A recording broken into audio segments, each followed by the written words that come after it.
I believe we should be live now. All right.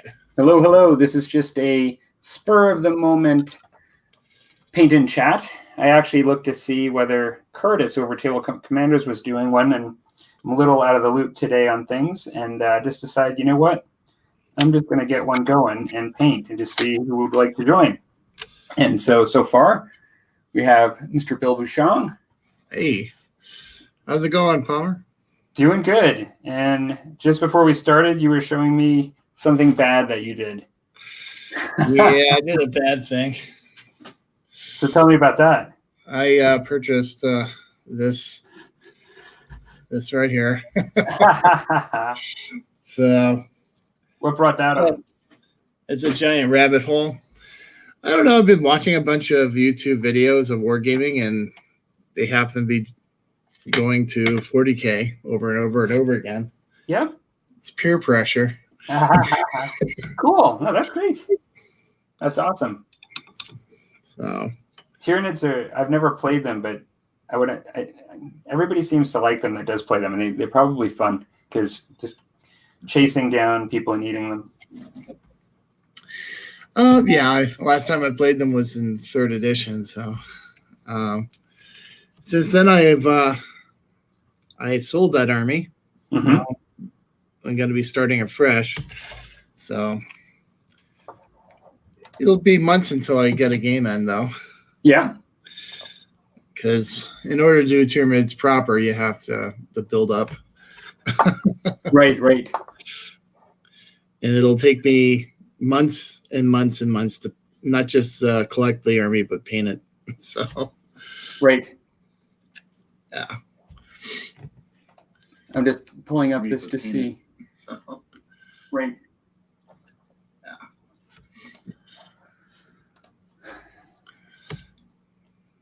Yeah, no, I actually was just telling you about a 40K related thing, but the reason I'm kind of here too is I was supposed to be, I could have been gaming today, but I was supposed to go to our cabin and hang out with the family this weekend.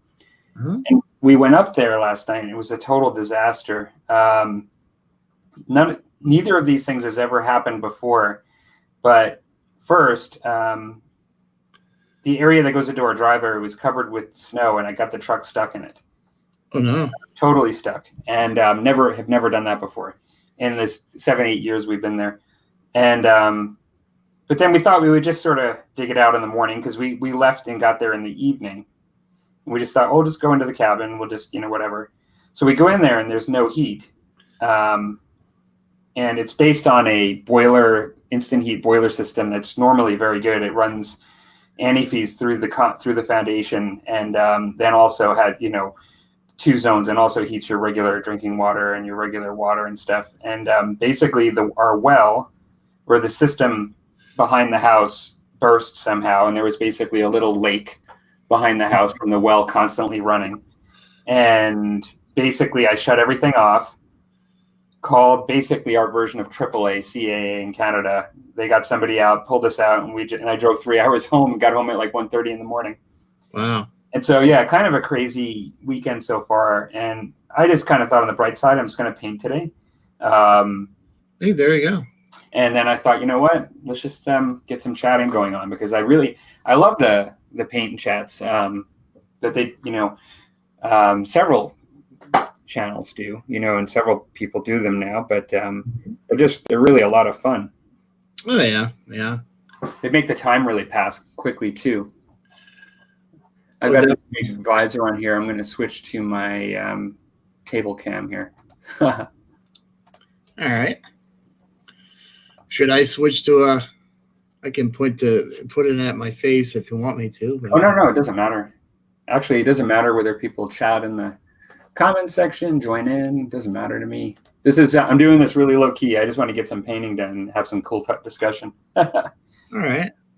But I am talking about picking up a Rogue Trader Chaos Dreadnought, because I have a Tzeentch Renegade Rogue Trader force. They're basically Thousand Suns before they were called Thousand Suns. They're the original metal models.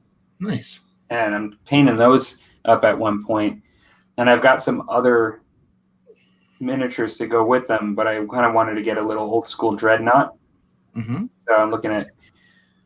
I was on one of the trading groups, and I'm chatting with someone now about picking it up off of his collection. Oh, okay. Yeah. No idea how I'll ever use them, but because I don't really play 40K anymore. But yeah. I thought about Kill Team or something like that. Yeah, I picked up the Kill Team core rules and in paperback, but I have all the other manuals in PDF form. Mm-hmm. And I haven't gotten around to reading it. So eventually I will. There was a rule set that came out right before Necromunda when they re-released Necromunda, mm-hmm. and it was it came as an Orcs versus Space Marines set, and I was told that it was based a lot on second edition as far as a lot of the rules, but it was done recently, and I always forget the name of it. I don't know if you remember the name of it. No. It's been, I guess it's been a couple of years now, but I was kind of looking at that one at one point. It was kind of Necromunda style game, but with your regular factions. Is that the Armageddon? It might be game, or not Armageddon, or is it? Were they fighting other Promethean gases? I think. Could be. It could be. I don't know enough about the rules because I don't have them, but it seemed as if it was very small scale skirmish, 40K. It was not Necromunda. It was based on the regular factions, and they only came out with the one release, as far as I know. Oh yeah, Shadow War Armageddon. That is it. Yeah. So I was kind of thinking about that, like whether I could use my stuff for that with that. See, that's another rule set I have that I've not gotten around to reading. Mm-hmm. A friend of mine says that that's actually a superior set of rules to the Kill Team. The Shadow War Armageddon? Yeah. Oh, okay. And it runs like the Necromunda rules. So yeah, old school Necromunda rules. Right. So well, that sounds like it could be up my alley. I haven't given it enough thought, right? Because I haven't looked at it. Yeah. I don't own it. A little birdie may have actually sent me a piece of paper through the ether where I had the opportunity to look at it, but yeah. I still didn't. Oh boy! Read into that however you like, but I understand. Everything on my iPad has been erased. Oh no! That I ever had, and then I kind of just re-downloaded things at one point, so I don't think I have half of what I used to have.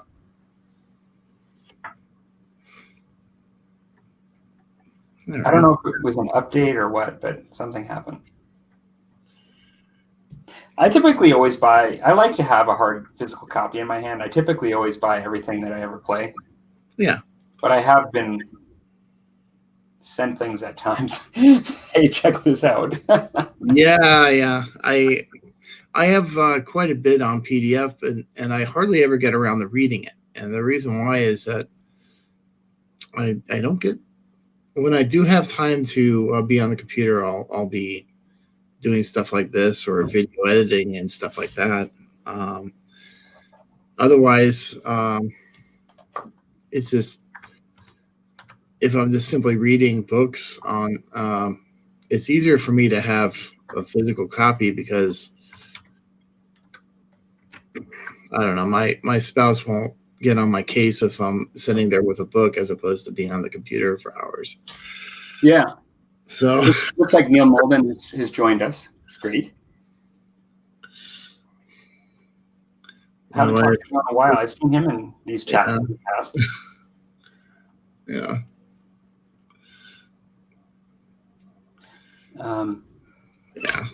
Yeah, because it's easier to say, "Oh, I'm reading, honey," as opposed to, "Oh, what are you doing on the computer all that time?"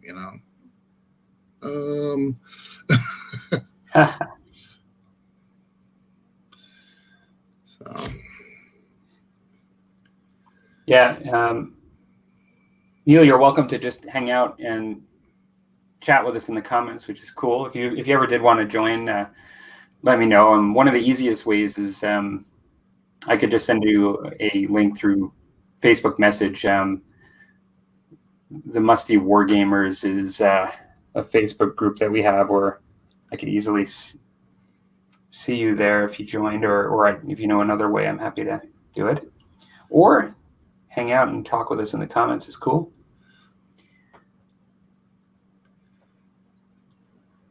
So have you been keeping up at all with the Musket Tomahawk stuff there? Oh, the second edition stuff? Yeah. I don't think I'm going to jump in on that yet.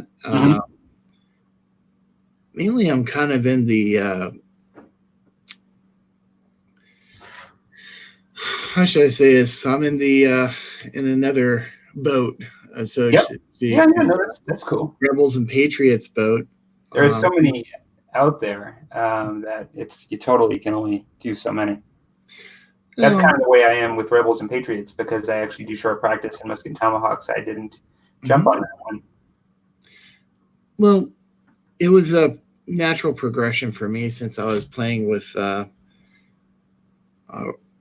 Dragon Rampant and Lion Rampant. It's the same basic rules, so yeah, that's cool. It's like playing Warhammer Fantasy Battles and Warhammer 40K. It's same basic stats on everything, you know. Yeah. You're following a similar philosophy that you can immediately sort of appreciate because you already play it. Yeah. That's cool. Yeah, no, I mean, most of the response so far in the limited info that people have seen, they really like it. I mean, there's always people, even with just second editions and things, that don't want to, go to the next edition because they're happy with what they have and they don't really see a need to actually invest in a new set of rules of something they already like. And I have done that myself with things. I would say that I did that with Star Wars X-Wing. Like, I still will play friendly games of first edition, but I never got on board with going to the second edition. Same here. Sorry? Same here. Yeah. And, and actually it wasn't because I was mad at them or anything like that. No. It was because I felt like I got what I wanted out of the experience. And for what I do with playing it, like the amount that I play it and how I want to play it, just what I have is fine. Yeah. And so like, there was an individual that kind of expressed this sentiment, regarding the M&T rules. I kind of said the same thing. I said, I've been in the same boat. I do really think they've changed the game quite a bit. I think it's going to be a lot more strategic than it was before. In the way you use command points and the way you use the cards and play your opponent's cards and things like that. And so it's going to be interesting. And so I do think it won't be kind of a rehash of things. Like, it's going to actually have a lot of new stuff too. But I kind of totally understand everybody kind of has their own. And plus, there's still a lot. It's still really new. Like, there's still a lot of info to come out. Like, my review that I did was just a surface review. It wasn't an in-depth, because it's like 140 pages if you count the supplement and the rule book. Wow. But, okay. Yeah, I simply don't play Muskets and Tomahawks enough to justify getting it. Yep. Because I've been playing the other game. Yeah. But, I will eventually cannibalize some of the random event charts from the Muskets and Tomahawks first edition charts for the the Rebels and Patriots. Because I think those charts are kind of fun. Absolutely. And they can be used in any French in any war game. So, yeah, for sure. So I think those are kind of fun. Yeah, and I still want to get some sharp practice games in, because I really see that as a game where I can leverage like a larger number of my miniatures and sort of Yeah. bigger French and Indian War battles, because there were, like, even though the skirmish is like a really good setting for French and Indian War because of the type of war it was, I do still think there were bigger conflicts that you can kind of simulate. Oh yeah, yeah. And I've just like you, I went all in when it came to painting French and Indian War miniatures. So now I'm looking at painting a bunch of colonials in the future. And when I do that, I'll probably start advancing into the American Revolution, and that's where the larger battles are going to be. You know? Right. Yeah, absolutely. And some regiments, from what I tell, of the British Army, had the same older style tricorns in the American Revolution as they did in the French and Indian War. So they absolutely did. Yeah. There was like southern campaigns and then the northern, right? Oh yeah, yeah. Can totally use that stuff. It's amazing just in time how close they were together too. I mean, when you actually think about, it's pretty interesting how the uniforms changed during that time, but still, they were really close in time. I picked up the Perry Miniatures American Revolution box set for the British Redcoats and the American Colonials, Continentals. Those are pretty nice box sets. You get a lot to them, and it's a nice, and they're nice quality, but they're plastics. Notice that you like the Minden stuff, which is all metal, but yeah. I like the variety of posable miniatures. The quality of Perry's are right up my alley too. Yeah, no, Perry's are amazing miniatures for sure. They are really nice. Yeah, no, I love the sculpting style on Minden and Krantara. Actually, they're releasing, both companies are releasing Indians, both Mohawks and Hurons very soon. Nice. And I'm really excited. I just kind of have decided to put my eggs in that basket because I do have some of the early, I think they were either Crusader or Conquest that Warlord then bought out for French Indian War, the metal ones. And I do use those, and I've played most of my games with those. I like them, but I kind of gravitated towards these now, and I just like this style. So I'm pretty much, for French Indian War is sort of my main historical period, and I'm pretty much just collecting everything on both sides for that, just because it's like sort of like a lifetime collection. It's not even just a game with. I'm just going to, constantly paint that stuff up. Oh, okay. Well, this is the beginning of my my big oops.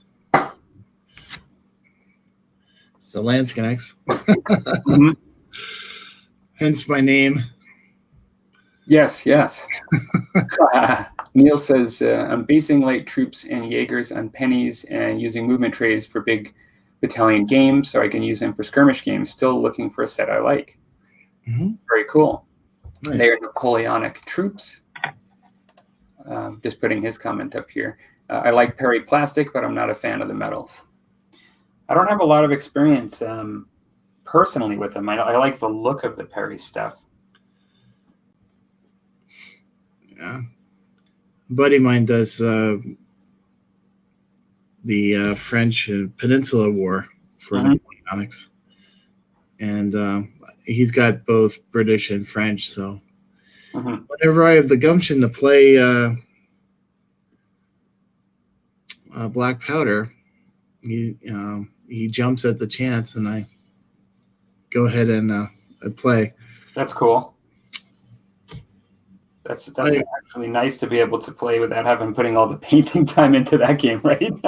Yeah. Oh, excuse me. My wife is calling. No worries.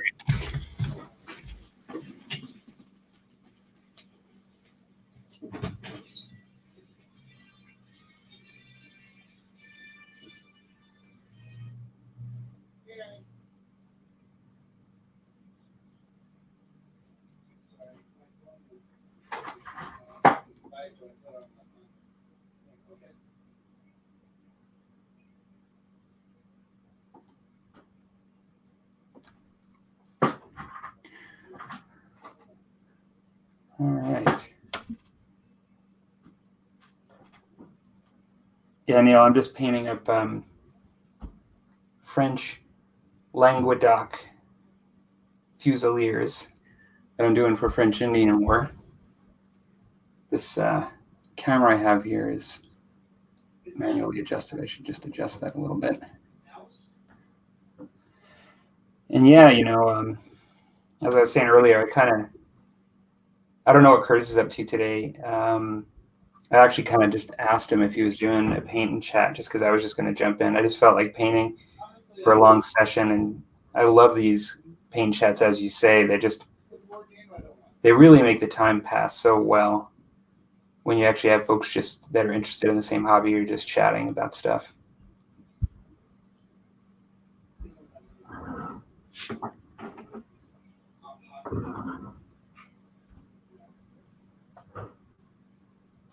So yeah, I'm on the long base coat journey. I've got like around 40 of these to do.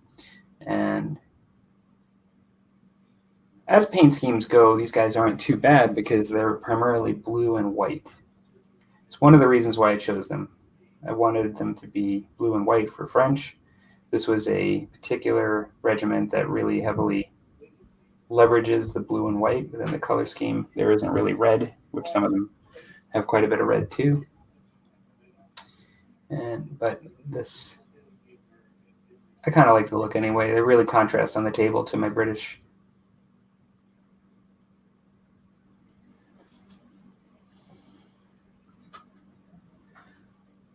Not sure, when you said that you still haven't found a rule set for skirmish that you were thinking of, I'm not sure which ones you were considering. If you're into black powder for Napoleonics or other bigger battle games, you might consider Sharp's Practice to be skirmish level. I almost kind of consider it to be a little bit in between because you can still simulate big actions. But compared to something like black powder with the miniature count, it could be considered skirmish by many. I think it's a great game. I'm actually looking. It's the reason why I'm painting 40 of these out, because I don't need this many for Musket Tomahawks, which is historically my main French Indian war game, but for skirmish. They're actually saying that they're coming out with a Napoleonics source book for Musket Tomahawks within the year. For the second edition that's just dropped. It's a lot of fun, really narrative game. Not as much for big battalion movement, like tactics, but definitely for skirmish.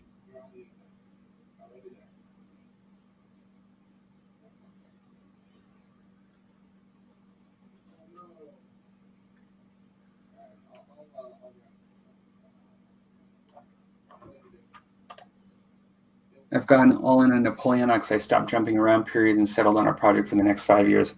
I think I've never really gone all in on anything, but this is about as close as I get because this is sort of my lifetime collection for historical miniatures. I'm pretty much getting everything for French Indian War on the Minden side and Krantera, but I Saga, which would be another historical period, so I've not kind of gone just all in, but I also play fictional stuff and other things too. But I would have to say that this is probably definitely my main interest is the French Indian War stuff.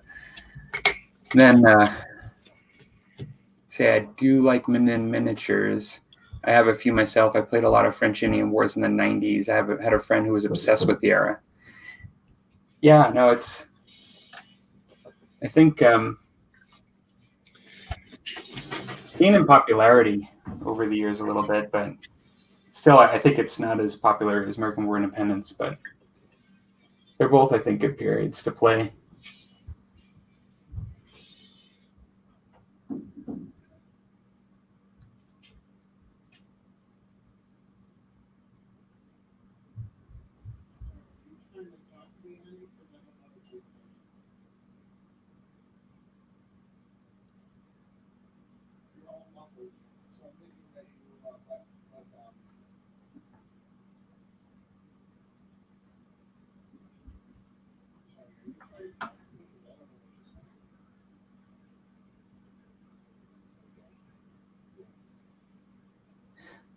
I saw Curtis using one of these visors once. I've got one of these visors on. I've got my camera on the table right now, but I've got one of those magnifying glass visors. And now that I'm using it, I can't not use it. And I don't know. It's because I need it more now, or because I've seen how much better I can do with it, or whether it's caused my eyes to get worse.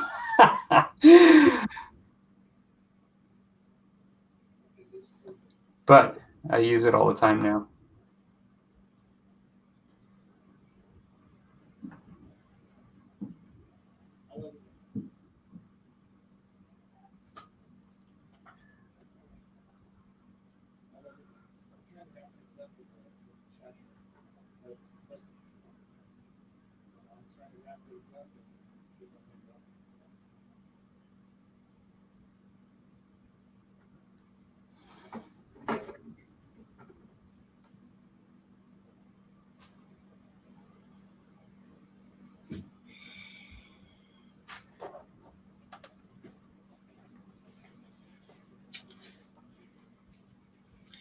I am so sorry. Oh, it's okay. Like I said, My spouse has an emergency. I have to go. Oh, no worries. No worries, man. It's okay. I appreciate you stopping by, and absolutely. Yeah, thank you very much for the invite. I am so sorry about this. No, I hope everything goes okay. Yeah. Yeah, it'll be fine. Okay, thank good. you very much. You have a great day now. Okay? Yeah, you too. Take care.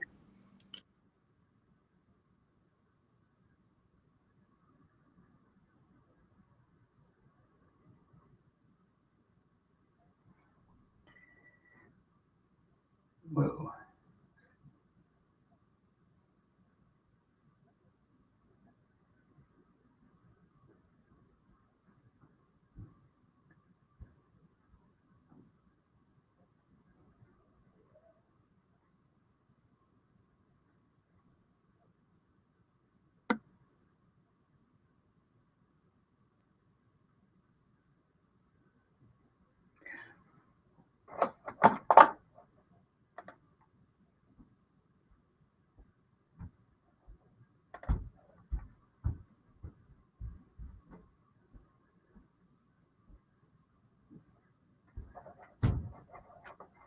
Yeah, you're saying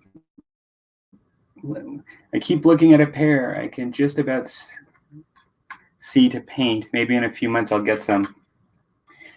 I know you're over in the UK. There's a company called Michaels that's quite big for hobbies here in North America, and they're not cheap as far as a hobby place. They have like all kinds of hobby stuff, but they do have this thing where you can usually get 40 to 50% off one item, like your most expensive item. So I'll often print a coupon and go there, and with that in mind, and usually get a somewhat okay deal. And they have a pair, and it has it has both a 3 times and a 2 time magnification lens. Now I wear glasses already, but I found that although the 3 times was nice, to be able to see things, you actually still have to hold the miniature much closer to your face in order to focus with a 3 time lens than a 2 time magnification. And so even though I have a even stronger ability with this visor, I use only the 2 times because I just don't feel comfortable with the miniature so close to my face and a brush, like when painting.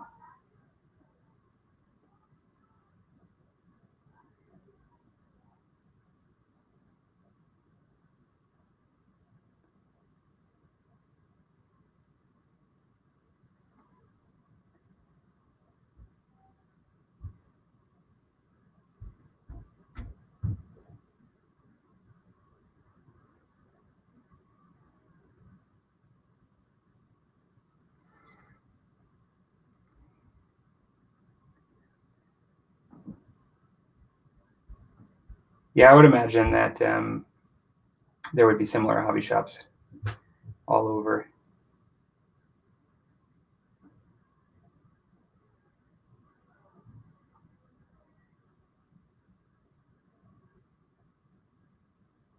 I'm not really that big on their overall pricing strategy. It's a bit cost prohibitive, but like a lot of things, sometimes convenience trumps things.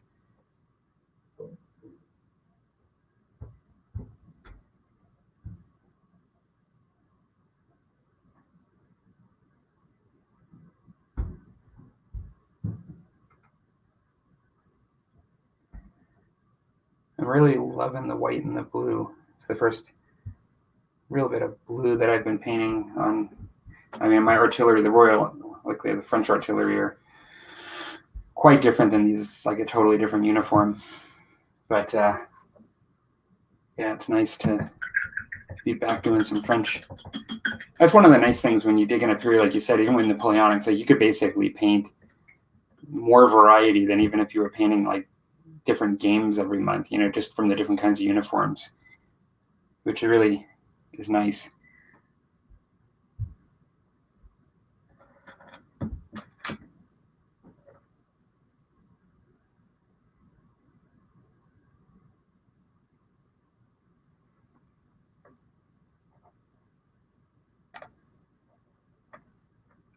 Yeah, with the batch painting, I actually find that sometimes it is a struggle, but I almost kind of have to do it like a Zen thing or something, because with talking like this, it really makes it a lot easier. And I think that's one of the biggest things with the paint chats that makes it so great.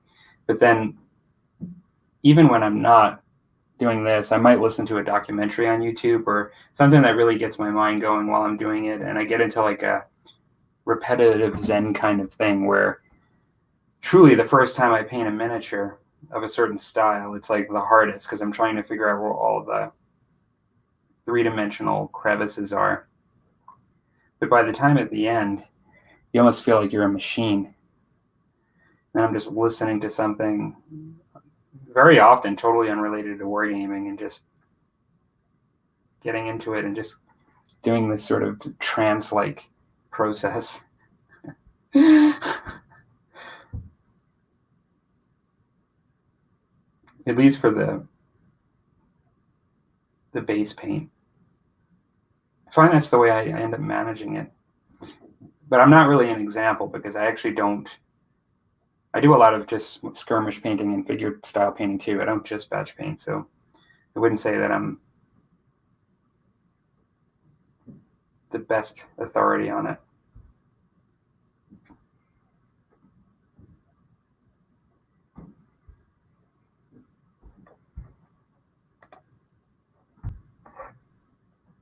Very cool as far as painting Prussians and Saxons.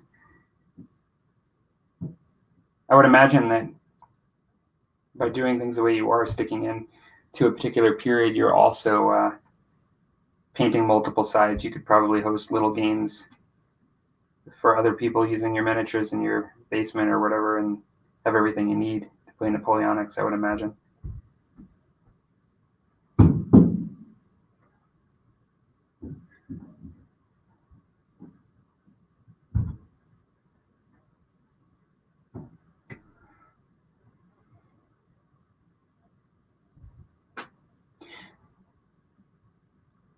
Where the batch painting does sometimes get difficult is when I'm doing because I've been doing the eyeballs, and let's say if I was to do 40 here, which I did even more British the last time I did a big group, that's like 80 eyeballs. That's actually quite interesting. You really got to be in the right mood for that.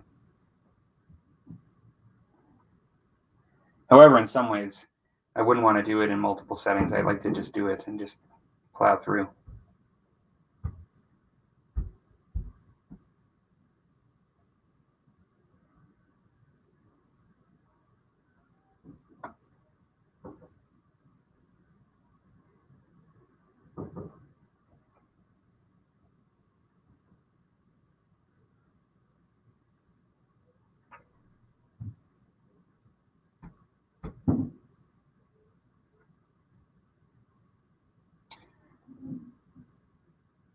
Yeah, I was telling Bill earlier that I as of a few weeks ago, potentially game today, but we made it a point to go to our cabin for this weekend, and then I had like really a horrible experience. I ended up having my first our truck got stuck in the front of the drive there, which we were just going to get unstuck in the morning. We just thought it'd be fine because we got there and it was just right at the edge of our property and it was fine. But then there was no heat there, and the well basically was running into the ground, and the whole back of the property was filled with ice cold water. And there was just tremendous problems actually, and which had never happened before. I've been there 8 years. I've never had either happen. I've never gotten stuck in my truck, and I've never had any heating problems. And so it took 3 hours to get there. We went late in the day, and so then we ended up coming back. Elected to come back and start fresh this morning, just as the weekend at home.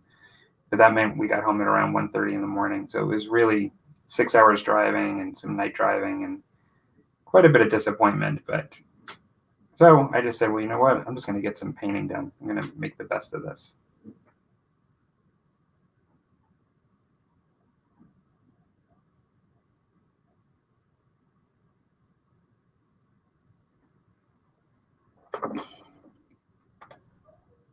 So Neil says, I also have some Prussian Death Head and Hussars as a side project for when I get bored of infantry.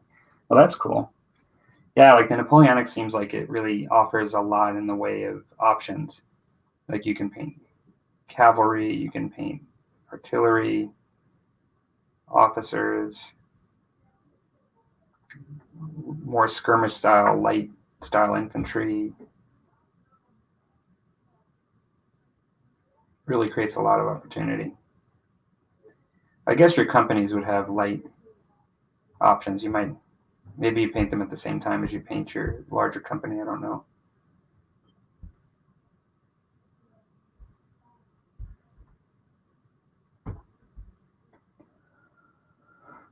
I know a lot of the American War of Independence box sets have light company options. Also you think grenadiers and things like that too, where you could potentially do them at the same time.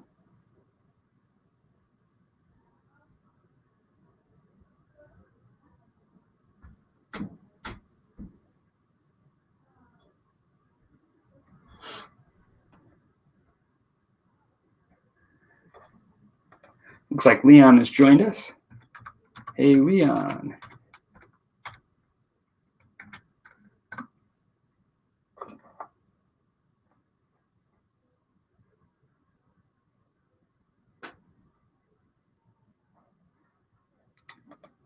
Leon says that Hussars will drive you to the brink of insanity. I know the French had some Hussars, apparently at least one unit during the French-Indian War, even though cavalry wasn't that prevalent. So I was thinking at one point of painting Hussars up. But I know it's not nearly as prevalent as it was in Napoleonics.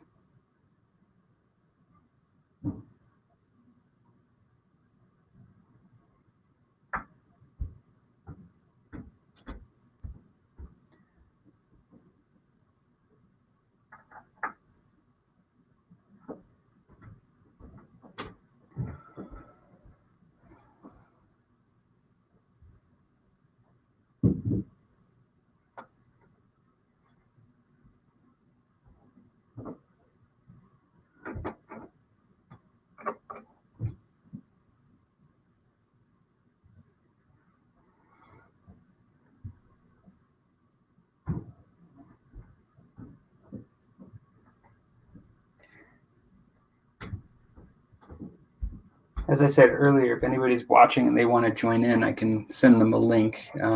Easiest way might be through Facebook on the Misty Wargamers page, but I can certainly try to do that. But also quite happy to just chat through the comments. I'm doing this really low key today. I'm actually in t-shirt and sweatpants here. This is a Saturday morning, now probably 2 in the afternoon. I'm still calling it the morning, but this is a lazy day at my house. And I'm not actually Too formal with this.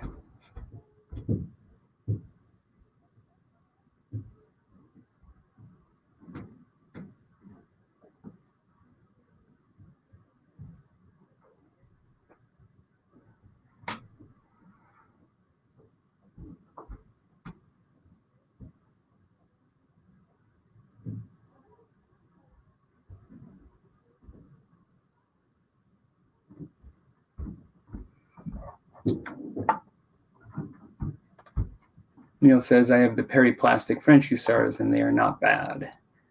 And Leon says, I have painted 2 units of British hussars. After the first ones, I vowed never again. Then I forgot the pain and painted a second one.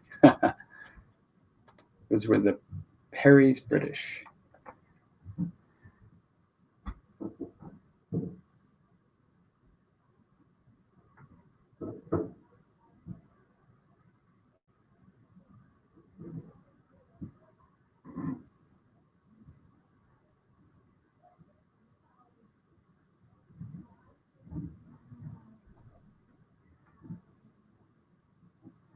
My goal is really just to get some blue on these guys today. If I can actually get through all of them, just getting the first blue base paint on these white French uniforms, then I will be totally happy. If I don't, so be it. But I don't know, I've gotten through more than a third, less than a half. So I should be on my way to getting it done.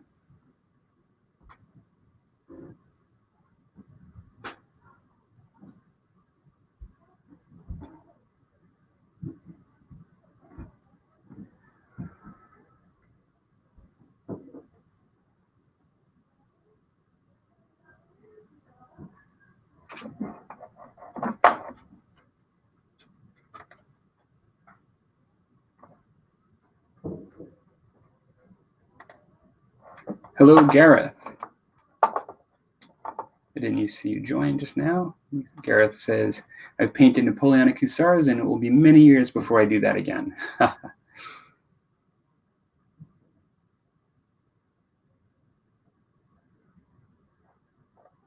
Neil says, I cheat and paint them first as a solid color and then I add a wash and highlight up. Yeah, sometimes doing those technical those techniques can really be helpful. Particularly when sometimes it looks the same or even better when you do it that way.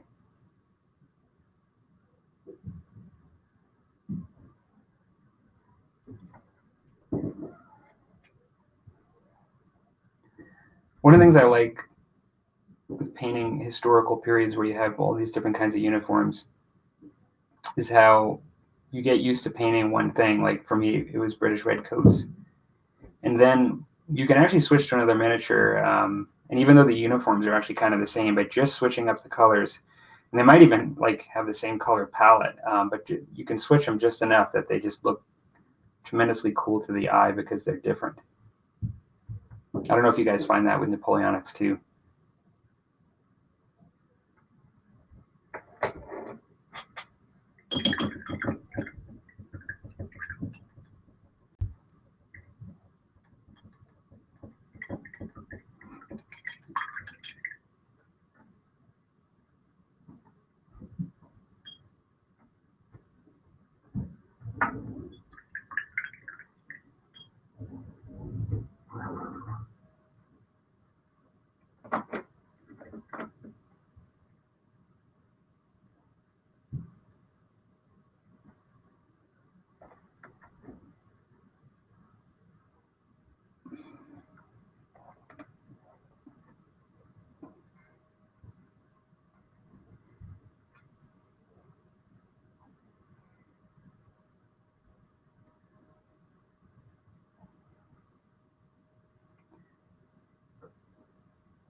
Gareth says, has anyone seen the Junayan Ben's blog pictures of a hussar? Here is the link. It will drive you insane looking at the picture.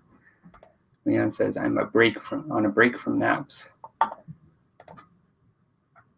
Neil says, though, I do get a sick pleasure in painting Russian Shakopee chords and highlighting each twist. Yeah, Leon says, I can't see the link. I'm not sure. Maybe it doesn't show links. I don't know in the comments. It does look good when you highlight each link. I'm just looking on the YouTube side of things if the link came up. I don't see a link.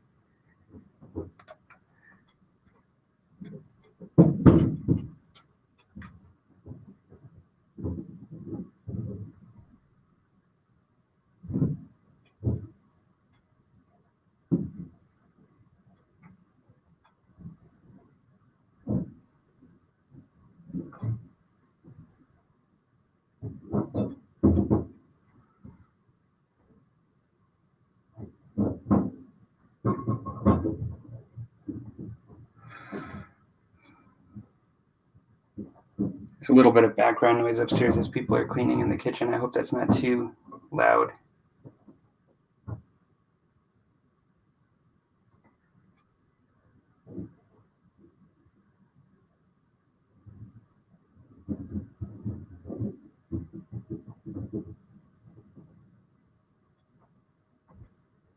I suppose I could go into my microphone settings and turn them down a bit.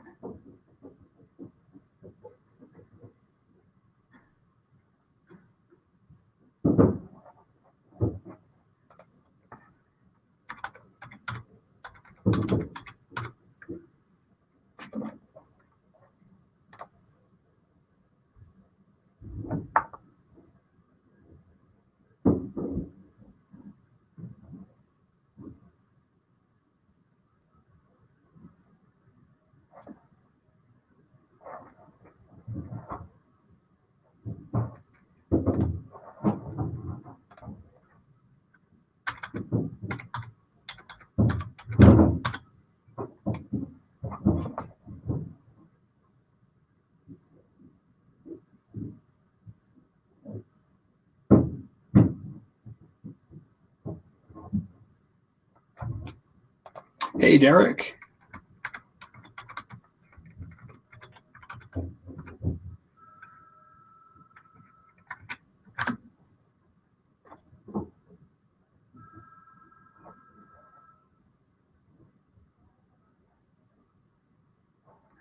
Gareth says to try vswargame.blogspot.com and go to May 2012 to see those hussars.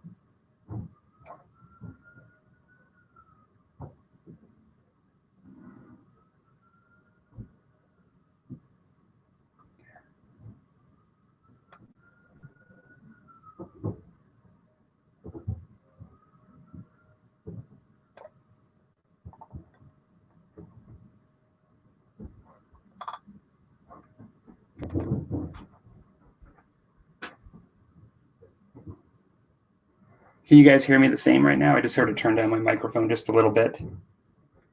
Don't know if it's actually worked.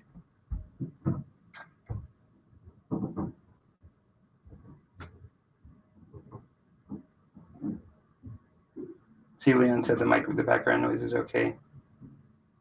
It's a busy Saturday afternoon among the Heresy House, except for my painting room. I guess I'm busy here too, but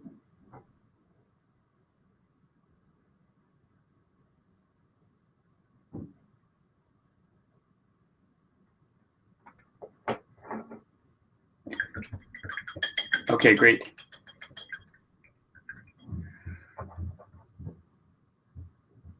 Leon says, has anybody tried the Artis Opus paintbrushes? I haven't. I've heard of them, but I've not tried them.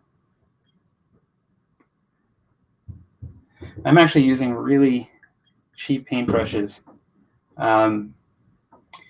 These have become a favorite of mine for workhorse brushes, just to paint base paint and not to do anything special with, particularly painting eyeballs or whatever, anything special. But they're actually Walmart brushes. They're Bria Reese is the brand. And I have found you can get a selection of them, and I've just found them to be great just to get paint on miniatures. They hold a point well enough. I mean, the points do bend, eventually, but they're really, really cheap. I mean, we're talking like $3 to $5 Canadian for a few brushes. And I always forget the name of the type of hair that are on these, but they are that kind of brush that starts out a bit stiff when you first get it, and you hit it a couple of times and it sort of breaks up a little bit. They're not the high quality sable that people typically will use, like in more premium brush.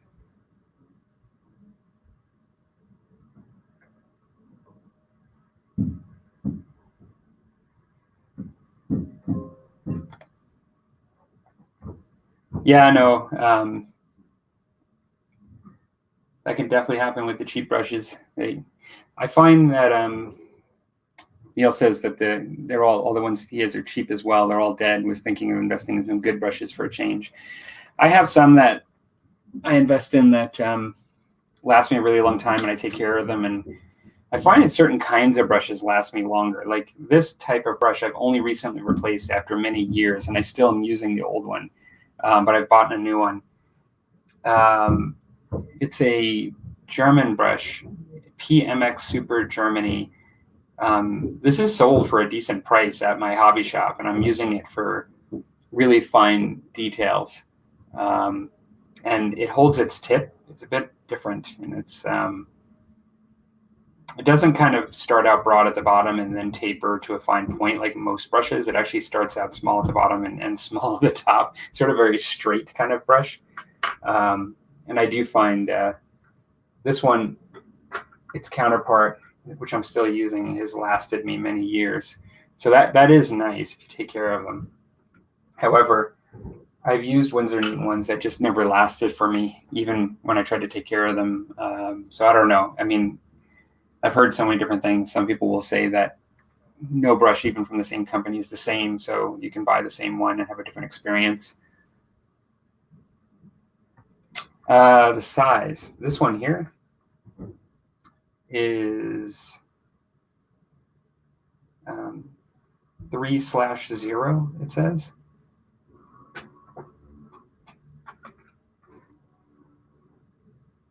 Yeah, they're 3/0.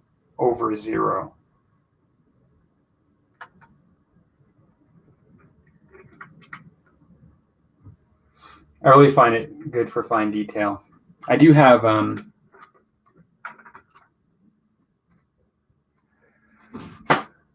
Insane.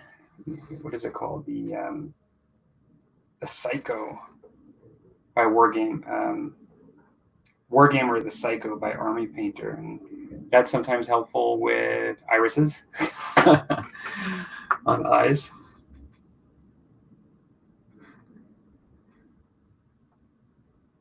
Has the sound gone off? Can you guys not hear me?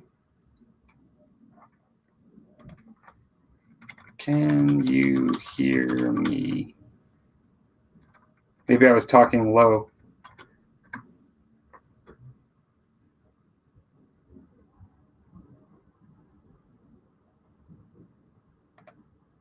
Gareth says, I've been using the brushes from Foundry, which are medium range, and for bigger brushes, some from Hobbycraft. Not great, but work okay for blocking in. I've never used Foundry brushes. Derek says, I have a set of Series 7 brushes. My Series 7 number 2 I've had for a decade, and it's still going strong. I use it as a general workhorse brush. There are a lot of people that are huge fans of Winsor Newton. I mean, they have one of the best reputations in the industry for sure.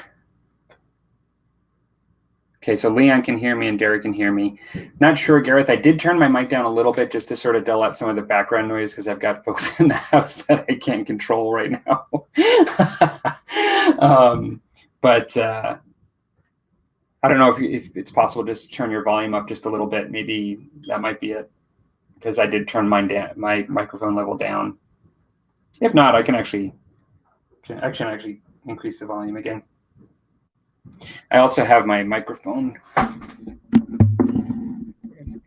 little bit away from the direction that I'm speaking. That might be part of it.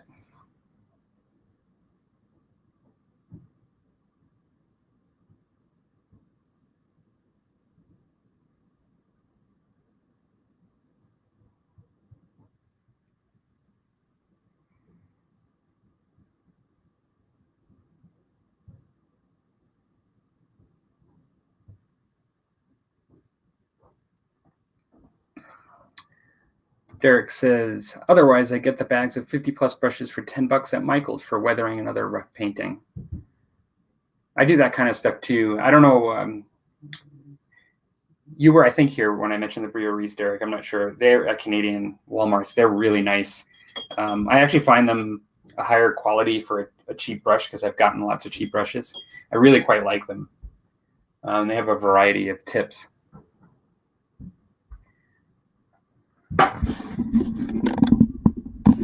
Can't hear anything now. It's okay now. I must have clicked on the mute, Gareth says, but now Leon's saying he can't hear anything.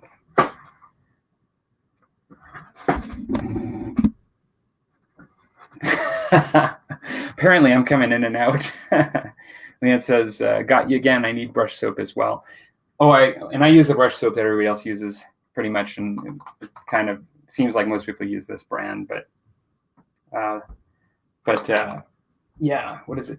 The Masters brush cleaner and preserver, original B&J. Yeah, I could potentially try out some Winsor Newtons again too. I only really tried the one brush, and I was also kind of just getting back into painting. I'm not sure if my cleaning and brush care were as optimal then.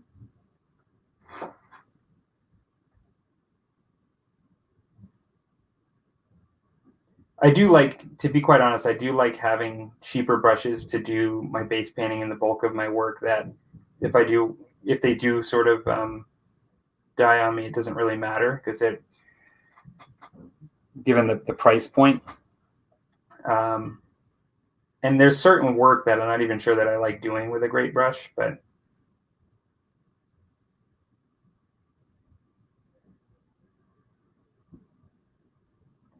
however,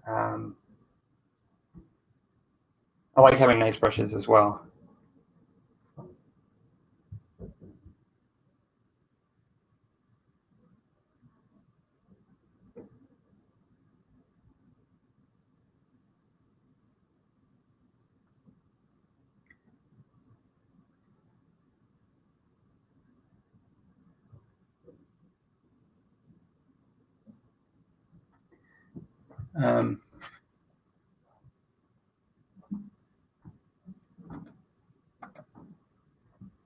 Neil says the brush cleaner works well and smells amazing. What's it taste like? You know, I know so many people that Neil says soap. I know so many people that do the lick brush kind of thing. I've never been one to do it, so I have no idea what my brush cleaner or paint tastes like.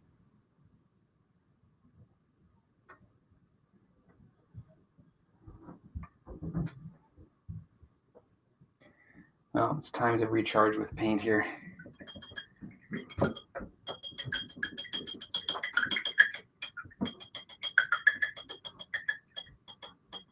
I've known people to use Samaya brush cleaner or airbrush cleaner and like some of these liquid cleaners and get a good result in getting the gook out of your brushes, particularly when they're dried a bit, when you've got them past the point you should have. And I think, I'm wondering whether it was Brisbane or BMB Model Builder that did a little review and he was showing that, how he actually cleaned out his brushes that way. And they looked like he did a really amazing job.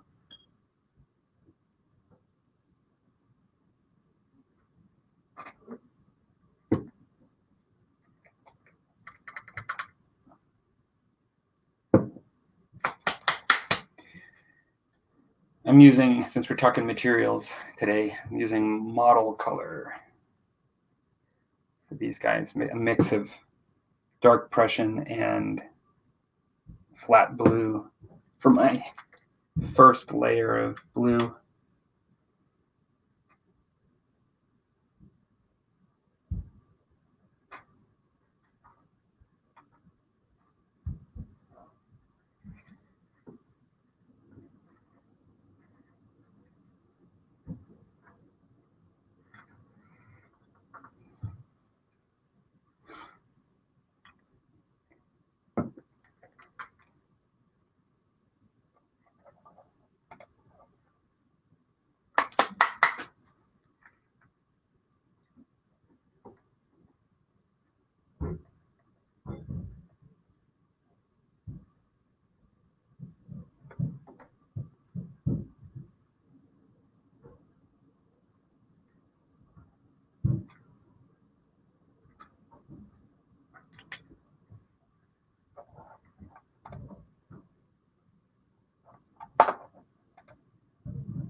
Neil says,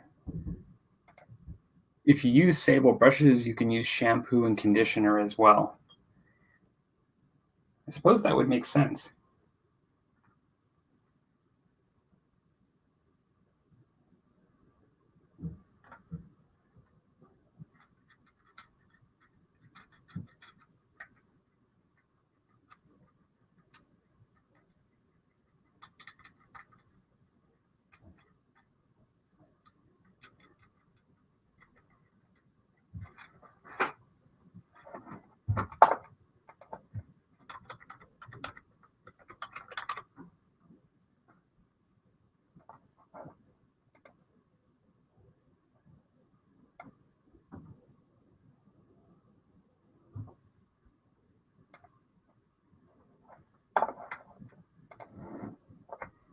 I've just raised my microphone back just in case people are having trouble.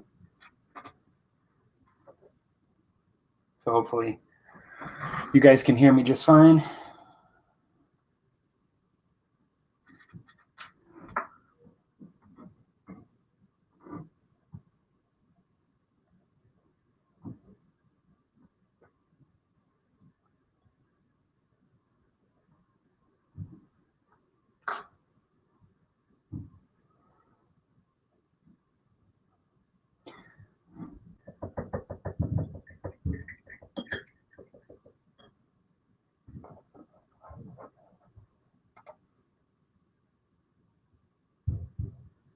And asks, do you put the soap on, then leave them, or soap and then clean water?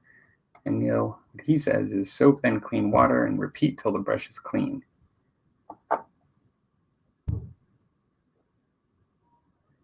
Do this regularly, it'll take a few goes to get clean.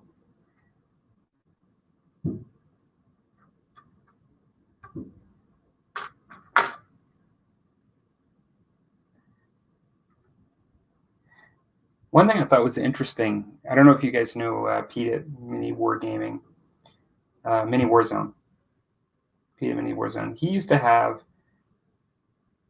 a clothes washer where it allowed you to recycle the water, and it would basically, the water would come out like with detergent, and he would use it to clean his brushes.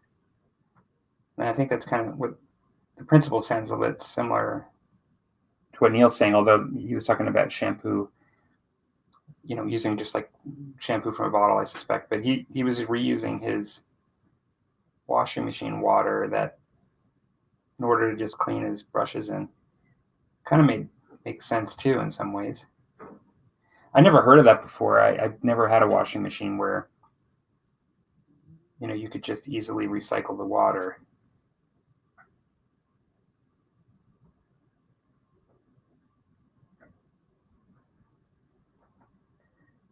I also would think that it would be one of those things where you would always have more water recycled from washing clothes than you would ever need for washing wargaming brushes. So I'm not sure if you just, I would imagine just uses some of it for that purpose.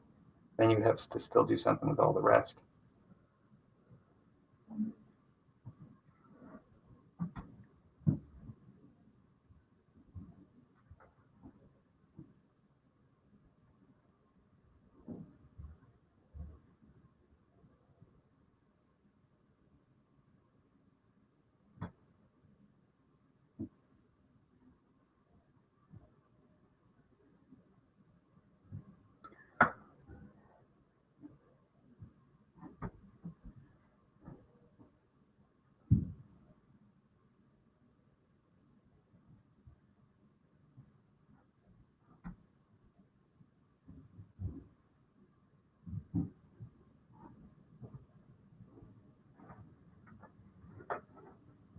And now that we're talking about it, I think I've had enough paint on this brush that it needs a little bit of soap. I occasionally will do that in the middle of a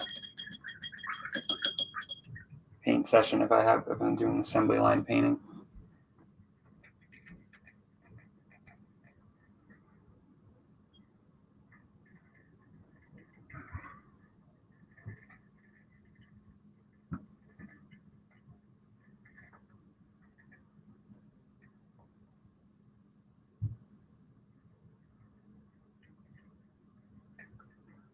I'm starting to get the dreaded fishtail.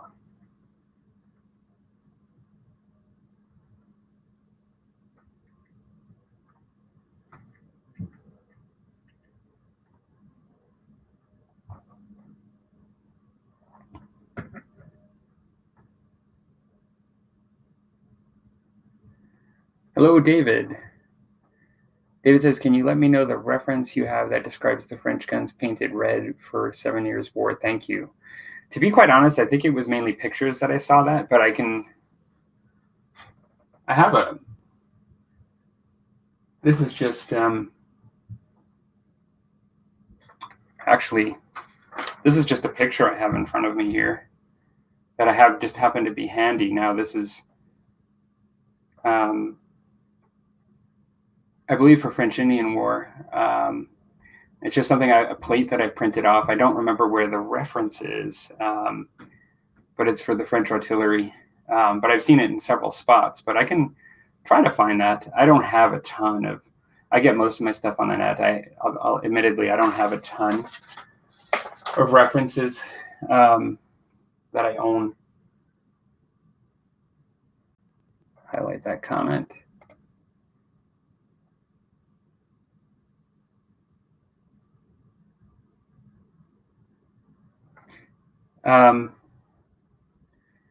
Leon, I think as far as a clean brush mid-use, I don't know if it makes it last longer in the long run. I do know that I went from a fishtail to a point again.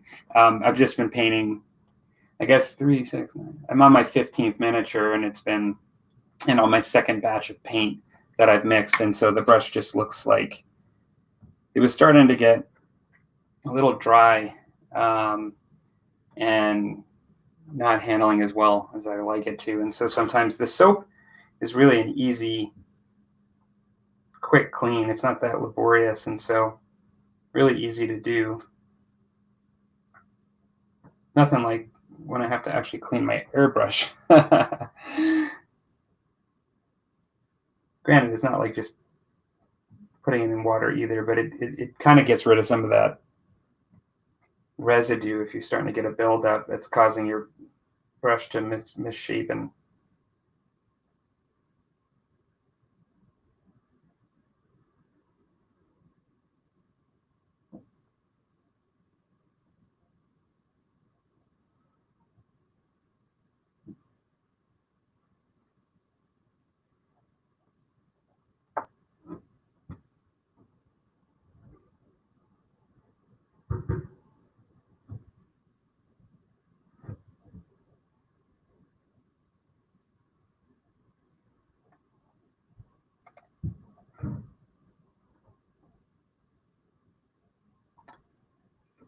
Neil says to be rough when cleaning it as well, you need to get the soap all the way to the metal part. Yeah, it does seem like that's the death of a brush, is when you start to get a lot of dried paint in the base.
So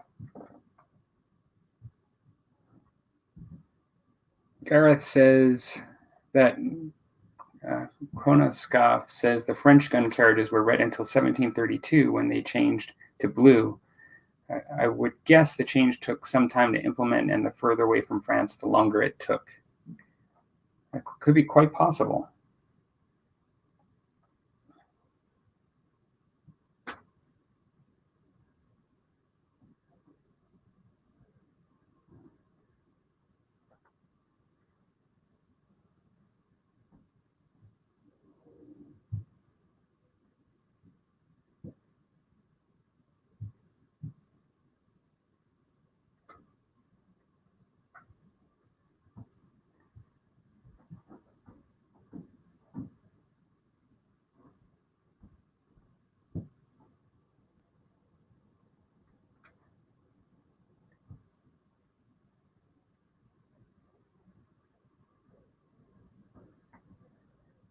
Maybe that, and this is pure speculation on my part, but I believe the French were there for quite a bit longer than when the French Indian War started. It's possible that they actually brought over cannon from when they were first occupying that were still red, like you mentioned. Anything that, when I've kind of done my cursory glances on the net, and whether it be people's painted stuff or whether it be pictures like I just showed, they typically had it as red. So that's why I painted them that way.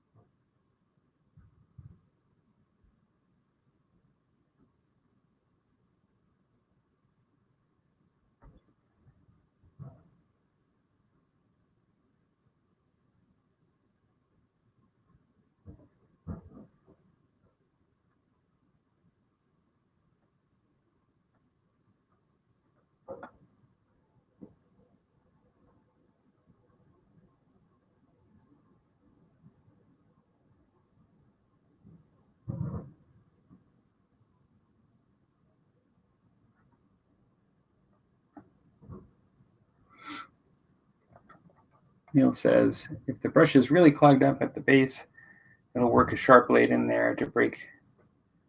I'll work a sharp blade in there to break the paint up, as long as you paint straight down to the metal.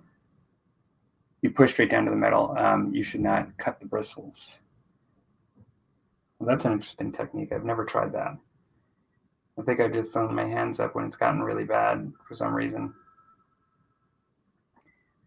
at that point. So I might have to try that.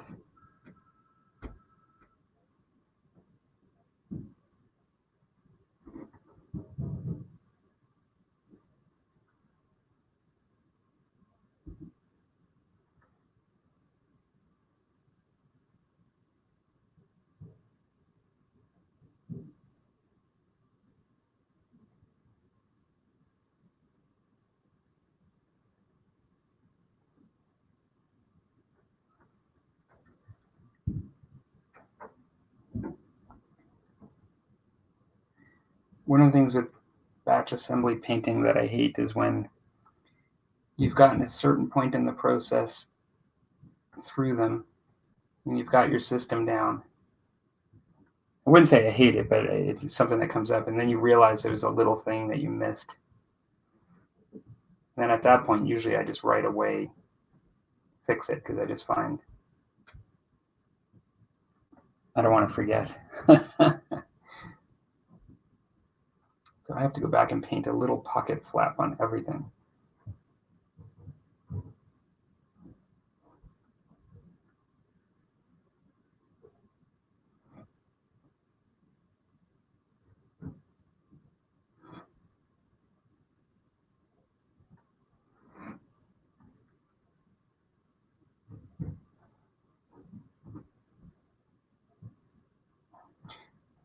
Neil says normally that getting the paint in the bristles or in the metal part below happens on dry brushes. That makes sense, because that's the technique where you're truly trying to just mop up paint with your thing and then brush it off, and you're doing things with it you normally wouldn't do with your brushes, your finer brushes. Okay, let's see here.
I think I've almost managed to get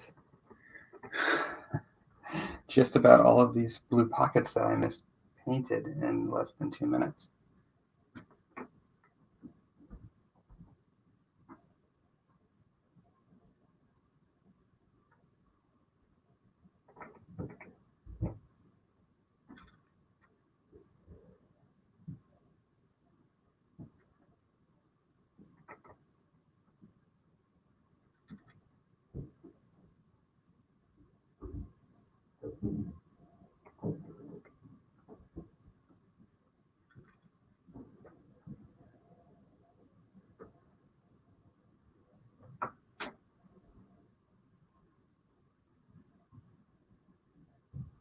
There we go.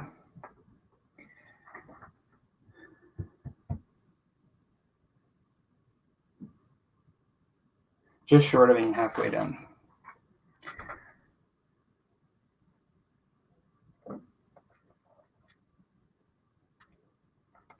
Leon says, I definitely need to try something. I bought about 20 brushes at Salute, and they're all dead now. Brush soap and decent brushes, I think.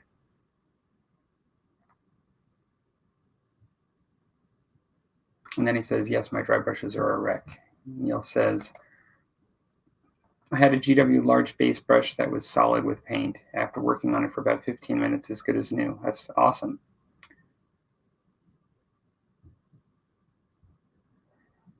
You can even see the color change back to the original sable color. And it says, I can't batch paint in high numbers these days. It drives me crazy. I find 6 is about as many as I can do without getting bored. Yeah, Neil said very close to the same thing. He said, I think he likes to paint a few at a time. I think I can't speak for you guys, but I think when you're more set in a particular period, it's easier to just kind of, for me, it would be maybe easier to do a few and complete and then come back. But for me, when I'm always looking kind of at like a different project, like to do after this, I'm kind of in some ways wanting to do start to finish. And it helps to do the actual go straight through for me. But having said that, I probably haven't done as much batch painting as you guys, because I do a lot of skirmish games and figure painting and stuff. So maybe after I do this for a while, I'll actually feel the same way after I do it enough times.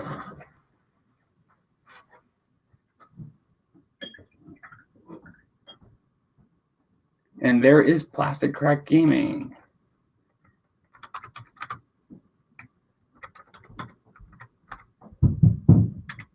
Hello.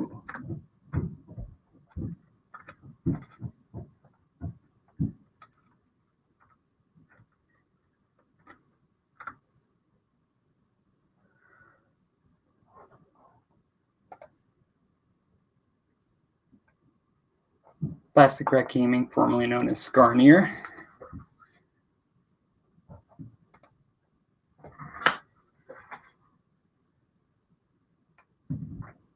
Just talking about brushes, doing some batch painting of French Indian War stuff.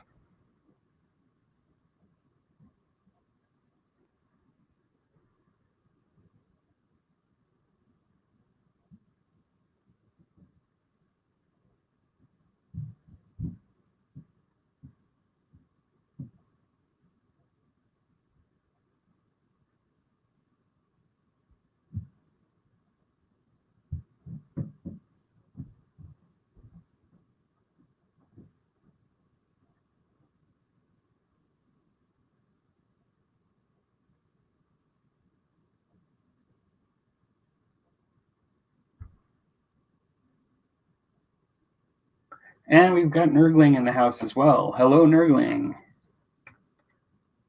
It's great. And we've got Stick of the Dump as well. Awesome, guys. Wow.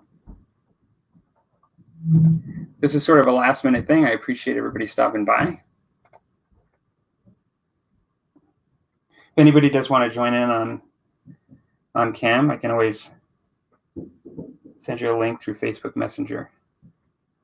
However, hanging out in the comments is perfectly fine as well.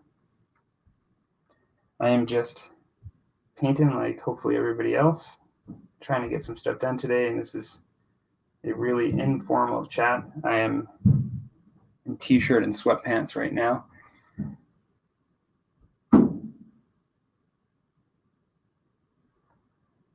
As opposed to my tuxedo that I normally do the Musty Wargamers in. And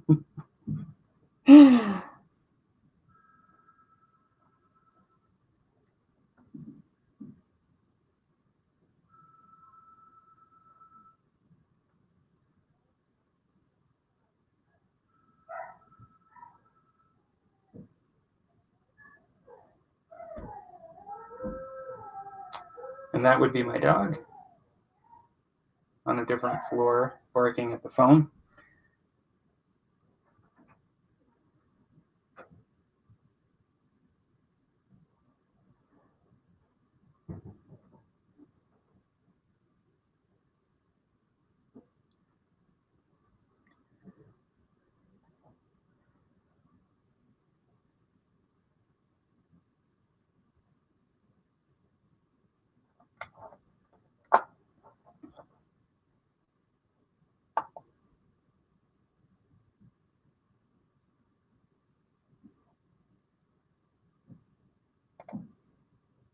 Leon's asked, is Stig's going to that attack in 2 months? I'm not familiar with that. I'm assuming that's a show. And Stig says that he is.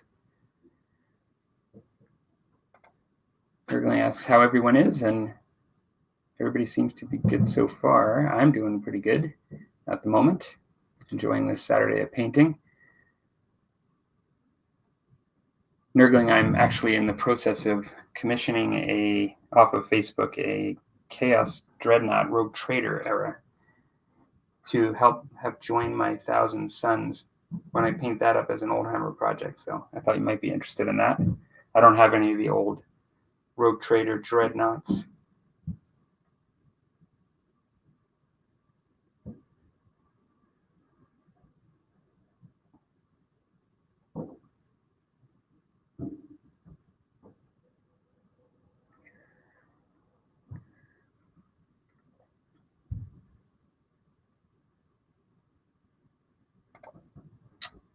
Stig's doing his final push on the picks.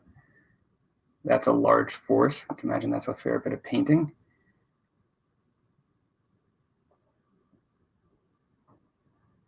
Nurgling says, I'm just about to base up some Hobbit Goblins on square bases for the Nurgle army. Sweet.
Sorry about that, folks. Hopefully that will be it, but I wanted to spare you the sound of a vacuum cleaner on a kitchen floor.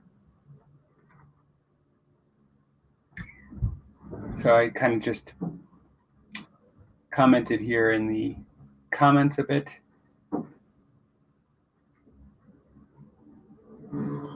Stig mentioned that thinks that the Musket Tomahawks is looking good. I think it looks really good too.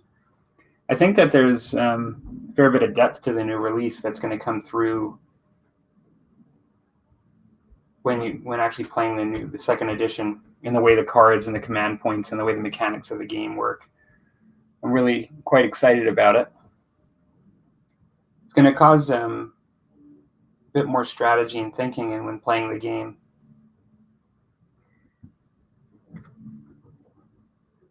Than in the first edition, which I found to be very tactical and fun, the first edition of Musket Tomahawks. I think this one will be also very tactical, but also have a fair bit of strategy. Sort of like with Saga, where you have the battle board to think about while you're playing the game. This one's I actually find Musket Tomahawks a little bit more tactical than Saga. Saga has always been a bit more strategic for me. This actually will add a little bit more strategy to Musket Tomahawks.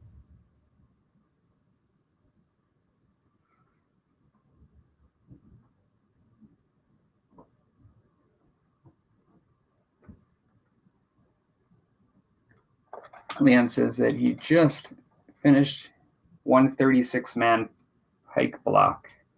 Wow. That's a good feeling.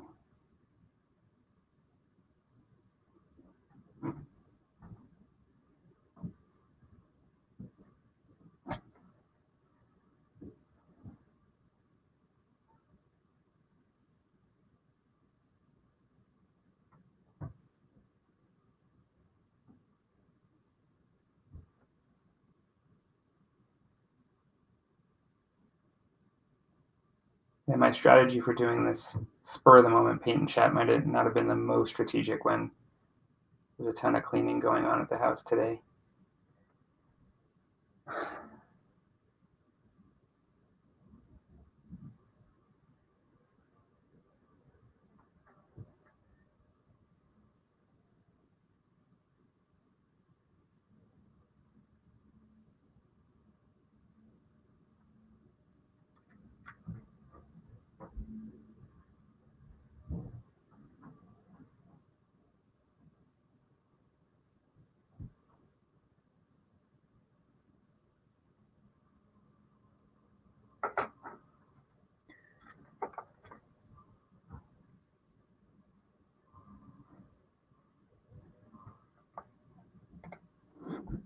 Man says, you have a method I use so it's not too tedious. Well, that is good.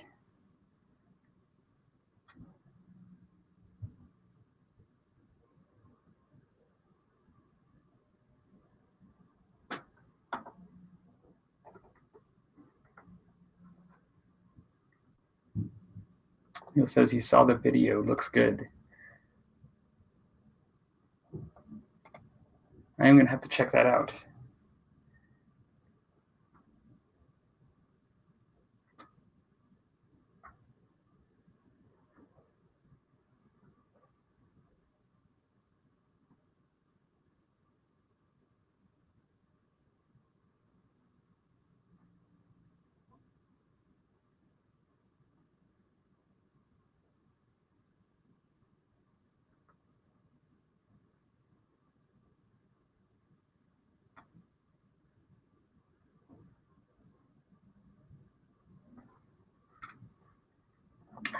And it says halfway through the next batch, but I had to stop as my brushes aren't up to it anymore.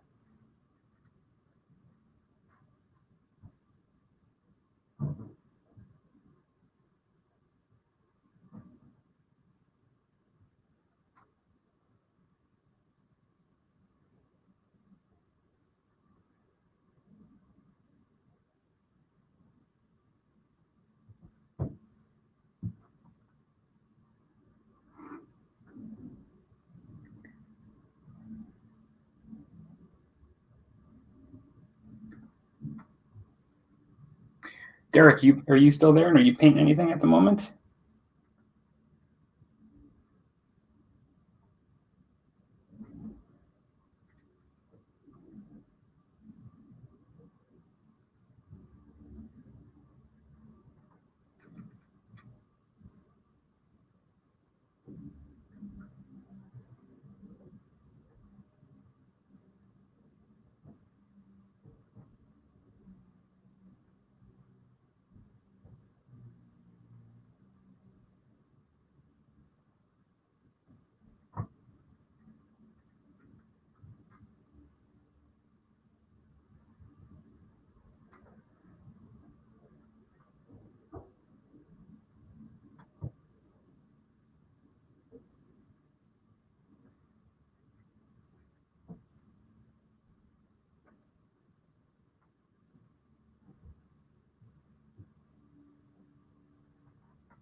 Derek says, I'm here and I'm not painting right now.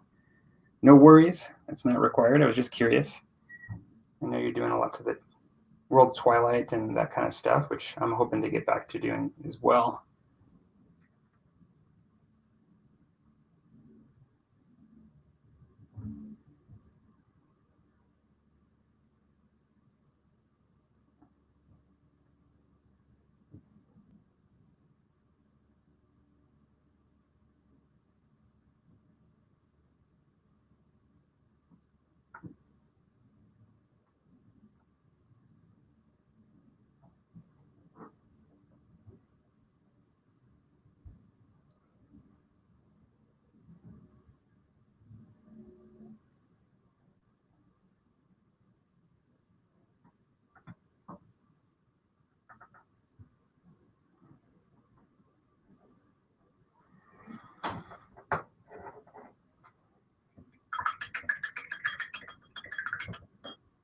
Nurgling says, yeah, I have several generations of brushes on the go at any one time. They'll all eventually get used for varnishing when they get particularly gnarly.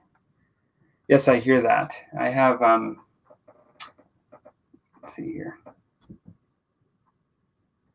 My table's a mess right now, but I've got this stack as well as another stack of brushes on the go back here. And I don't know, sometimes I have a hard time saying goodbye to brushes.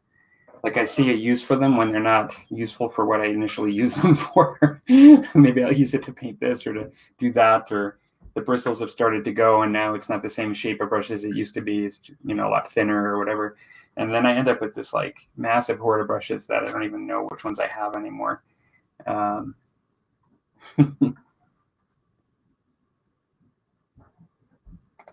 Stig says, yeah, some new brushes are on my shopping list too.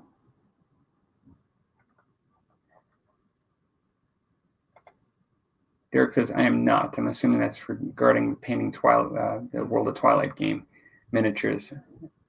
Leon says, was thinking of getting an Aris Opus set, which you mentioned earlier.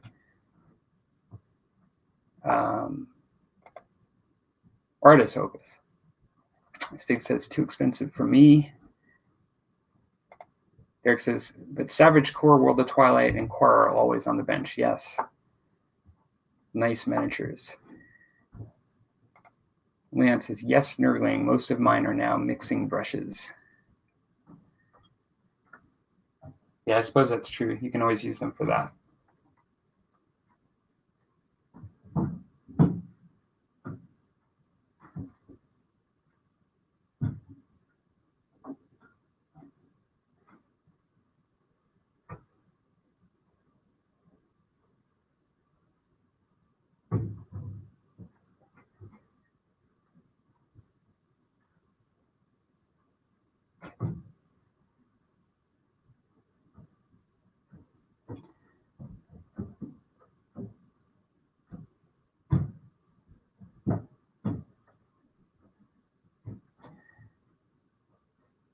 Right now I have someone sweeping above my head now that the vacuuming is done. And being in a basement hobby room, it distinctly gives this impression that I know what it feels like to be like down in a coffin and somebody trying to dig above you.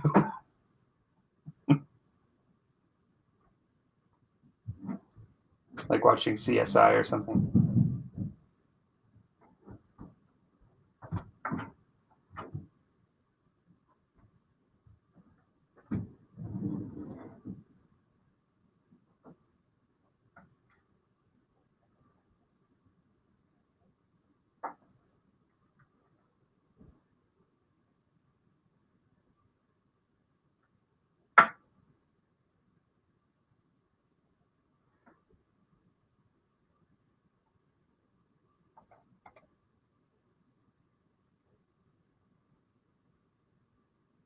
Got it, Derek. Yeah, no, I was looking at those comments out of order there as I was skimming through.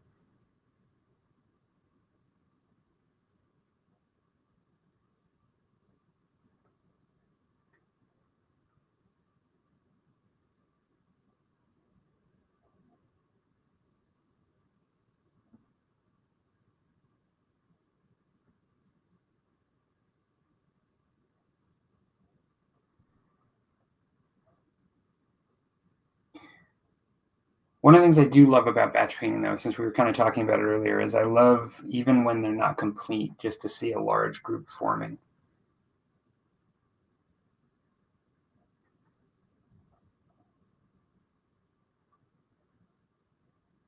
It's one of the appeals of larger scale historical gaming is just if you like the look of those huge battalions, just the like of the large numbers. Some people don't care. I mean, when they play games that are skirmish games or just really low model count games, they don't really necessarily care. They don't see the appeal always in just seeing large amounts of troops, like you would even in movies where you see large amounts of troops. But I must admit, as much as I like all different kinds of games, I do at times really see the appeal of large units coming together, making progress on a large unit. I think there is a bit of a psychology in painting that I've noticed, at least among myself, and maybe it's just me, but even just doing things where I'll actually paint. One day I'll just decide to paint all the bases, even if I'm not finished with the miniature. I notice that just having all the color on all the bases just creates enough of a visual change that I psychologically am ready, much more ready for the next stage. I just feel good about it. And I think seeing, getting progress like on the whole group sometimes gives me that similar feeling.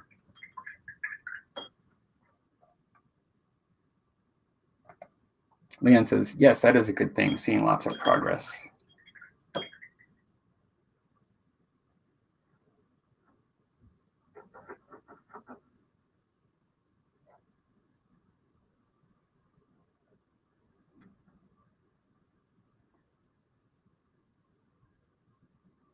When I paint British, I tend to do the red and the white for redcoats first and then get to the yellow. But regardless of what I'm doing or what stage I'm at, once I get to that yellow, even if I have not done, let's say, skin tones or I've not done bases or whatever it is, I always feel really good about the yellow for some reason, because I find that the yellow is really distinctive. The thing that, even though they're called redcoats, there are other armies that have red, and I just find once you get the yellow where it's supposed to go, they distinctly look like the British redcoats to me. I don't know if that makes sense. And so I usually feel a lot better. I feel like I've really accomplished something when I start getting to that stage where I'm doing the yellow on their cuffs and on even embroidery.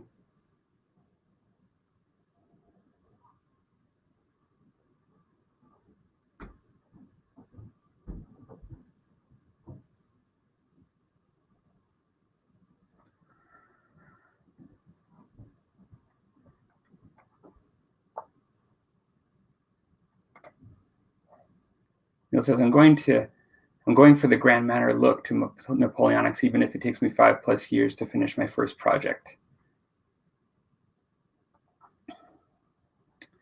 Derek says, I love the look of massive scale battles, but don't have the space for it. I've recently started playing a lot of mass battle historical board games from GMT. That scratches the mass battle itch. That makes sense. And Nurgling says, going to get on with some painting, lads. Don't know if that means you're going. If so, I definitely appreciate you stopping by. Or you're welcome to join us while you're painting, but you may not be able to do that where you're sitting. I don't know.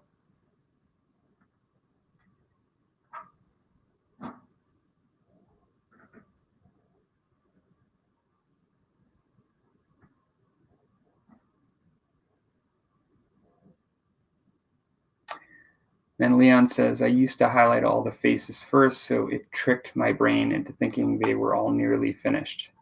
Helped spur me on.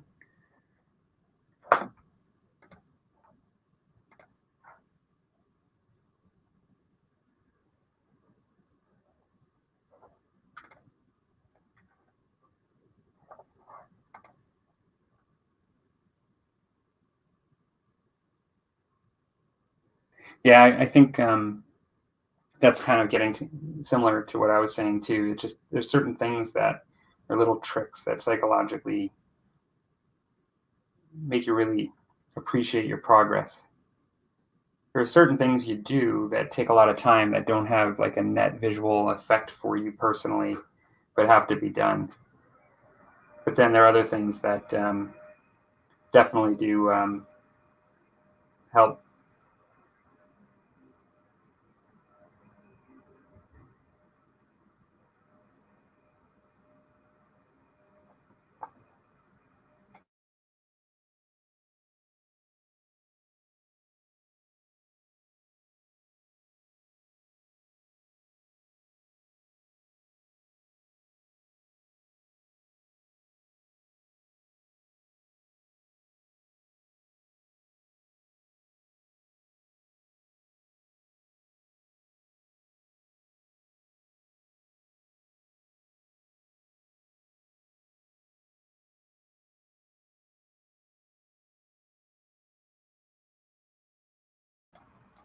Neil, it looks like Neil is signing off. Says good night all. Some of us need a lot of beauty sleep. Haha.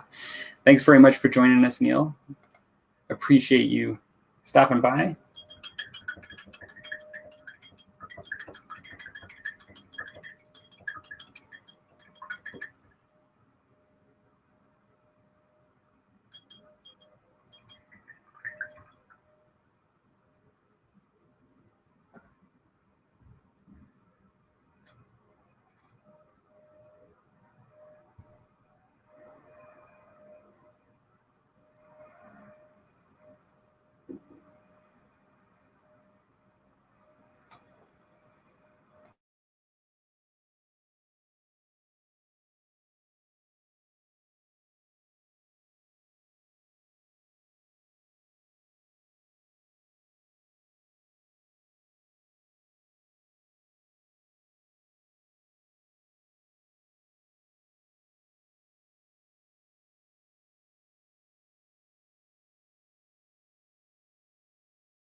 Take care, Leon.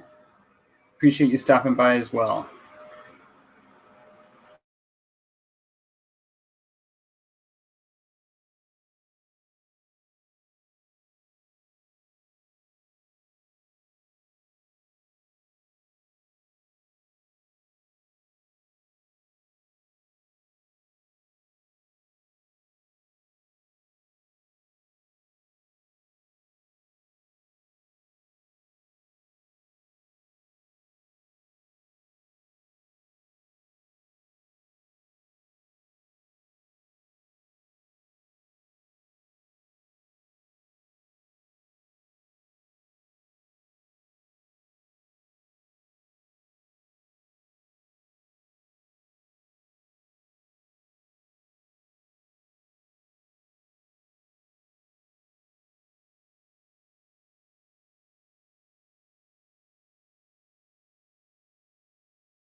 This is the reference sheet that I'm actually primarily using here for my Languedoc battalion. Apparently this is an officer, but in this particular picture, it says that they will usually carry this sort of pike halberd, oftentimes ceremonially. But in Languedoc, this particular battalion, the officer's dress was not significantly different than the regular, where in some cases they'll have differences in their waistcoat and leggings and things like that. In this case, for this particular battalion, that they don't, and that kind of makes it a little easier to paint too, I suppose.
So Stig, you're using the pics for the recent Warlord game for Ancients. That's sort of a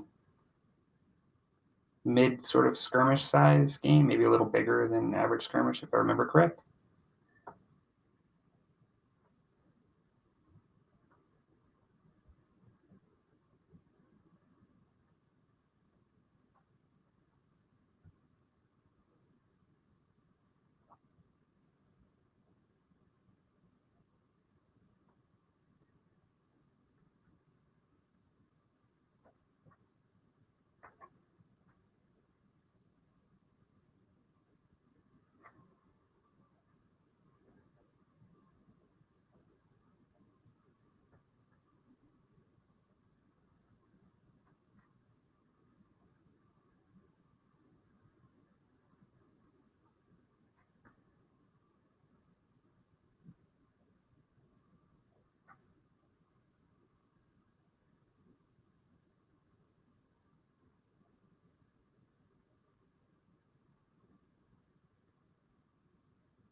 Stig may or may not still be there, or he may be in the middle of painting a tartan. He's doing of some sort. Well, I'm not sure if they typically use the tartans with the picks. I think maybe not.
Comments have gotten really quiet all of a sudden. Hopefully people are buried in some painting or something. It says there's 6 people watching still.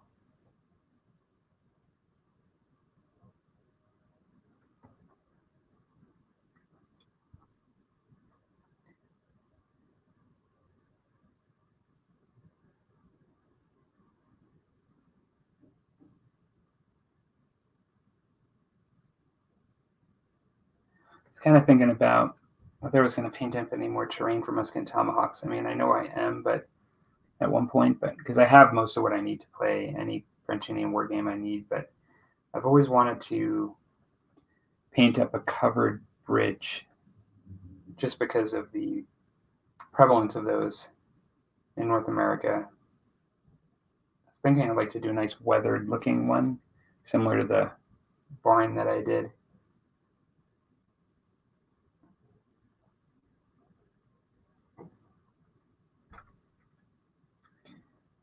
Those are some of the nicest pictures when you see pictures of those in real life.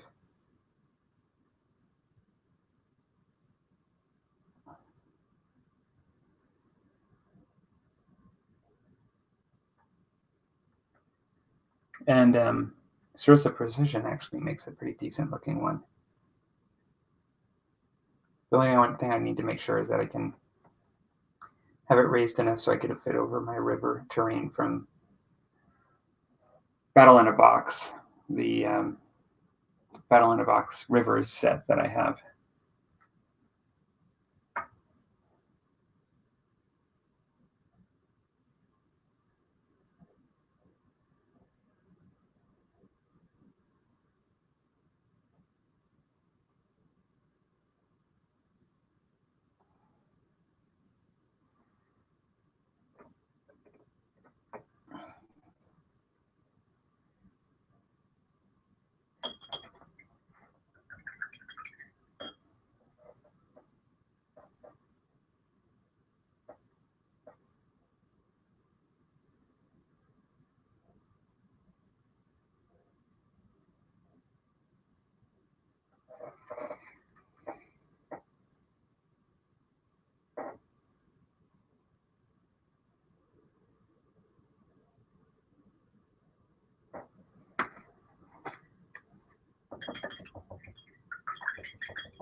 Looks like a bunch of comments just came through.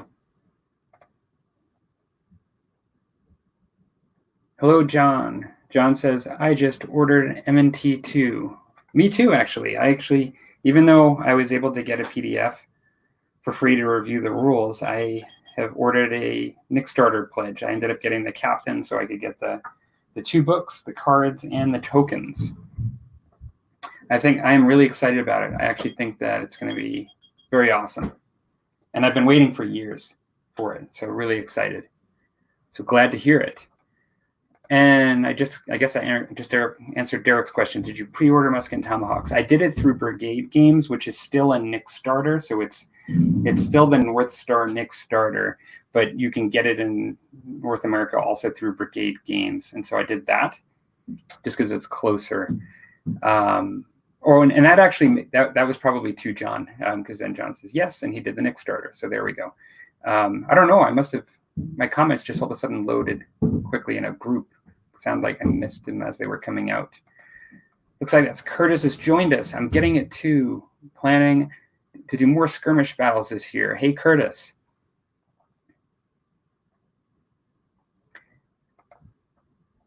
And Plaster Crack Gaming says to Curtis, are you going to do solo play with it? And Curtis says, most likely. Will be interesting. I think it would play well online as well. That's quite a possibility.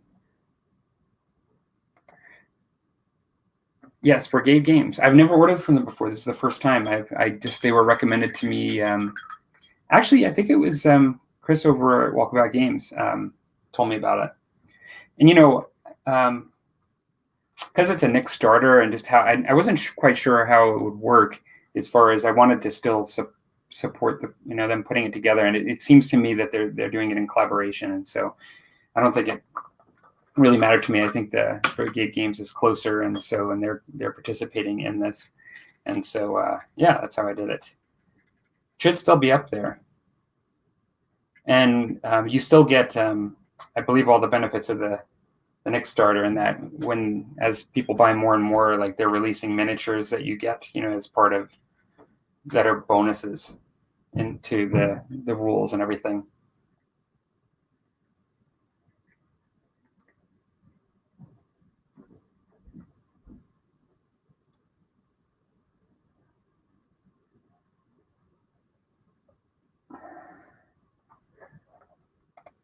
Derek says, I'm going to use MNT2 for the Tusks and Saber miniatures from Zombie Smith, Napoleonic cute critters instead of actual historical gaming. That's cool. That'll be pretty neat. I don't see why that wouldn't work.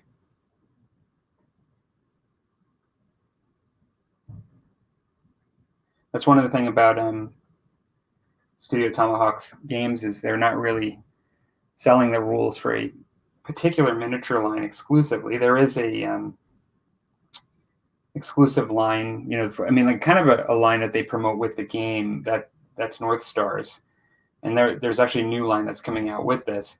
However, I use, as you guys know, the Min and the Crantera, and you can use really whatever miniatures you want. And so that goes to say that if you want to use sort of a different setting, kind of like fictional Napoleonic miniatures, then why not?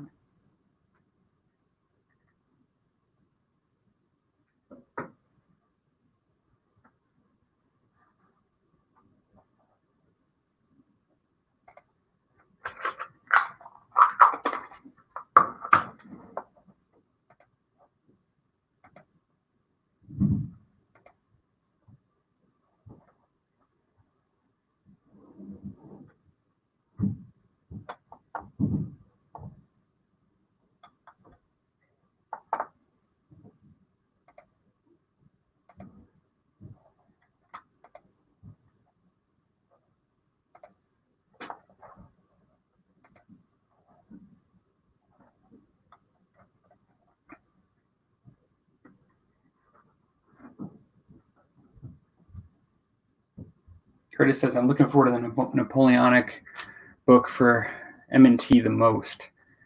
Yeah, I can imagine a lot of people are, because it's such a popular setting and it's black powder. the thing that I'm really happy about is somebody that looked to the original book as source material for gaming and a great, great game for French Indian War. I was really hoping that it wouldn't lose anything through this process by adding other genres, but I think the way they've done it is pretty amazing. It works great because you don't lose anything. You still get a book that's chock full of French Indian War, North American stuff, and then somebody else can get a book that's chock full of Napoleon stuff, and then use it with the core book, which is really no slouch of a book. I mean, it's like 80 plus pages of a core rule book. It has really a lot in it. It almost is opposite of Saga, which has a much smaller, very basic core rule book, and then the expansions for the period or where the large amount of material is. This one has a really, really good 80-page core rule book, and then you get like a 40-page book that focuses on your era. I think it's a great way to go. I really didn't see it coming either. I don't know why. I mean, they just did that with Saga, so I should have, but I just didn't really expect that it was going to go that way. But I'm just really glad that you can kind of get the best of both worlds in this way, in my opinion.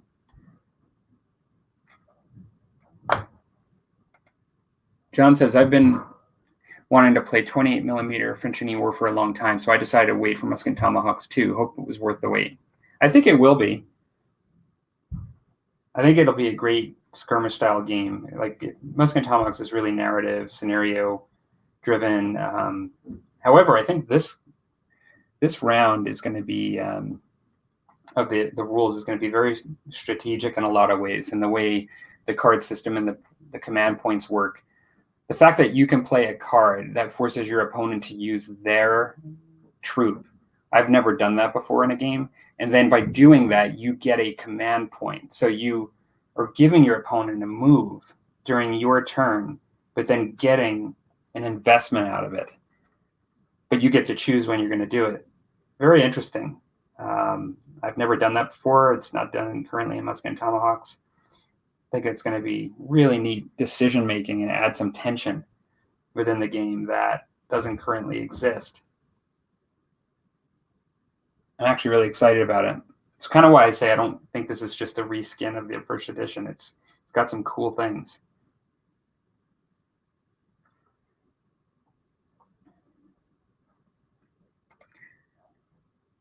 Scarnier, Plastercrack says, I take it the tin foil on your palette is to make it easier to clean. Yes. For the longest time, I used just the plastic underneath and would clean them. And now I just sort of recycle them. I used them for a long time with the tin foil, but I just don't clean them anymore. I just recycle it.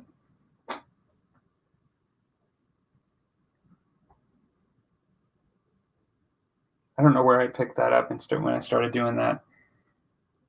Like I still have, this is still from when I did the artillery. I am kind of sloppy in that I'll like go over another red with the red. Like if I need red for these guys, I'll use the red again and just put more red paint in there. But I picked that up along the way somewhere.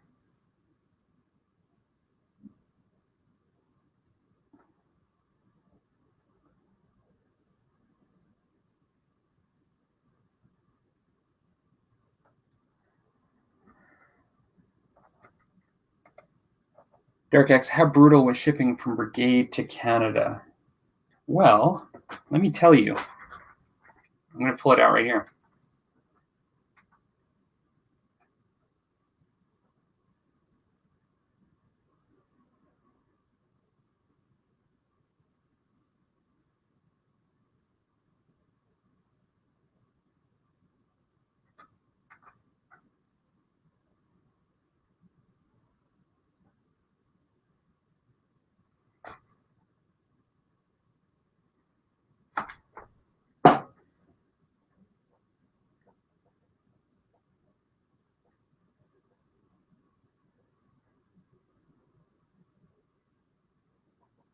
Ended up paying $37. So it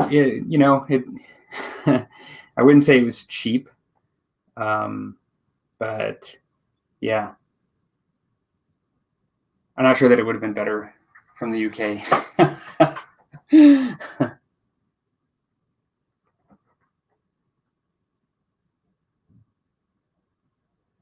That was for the number 2 pledge level. The captain, I should say. Nick Starter.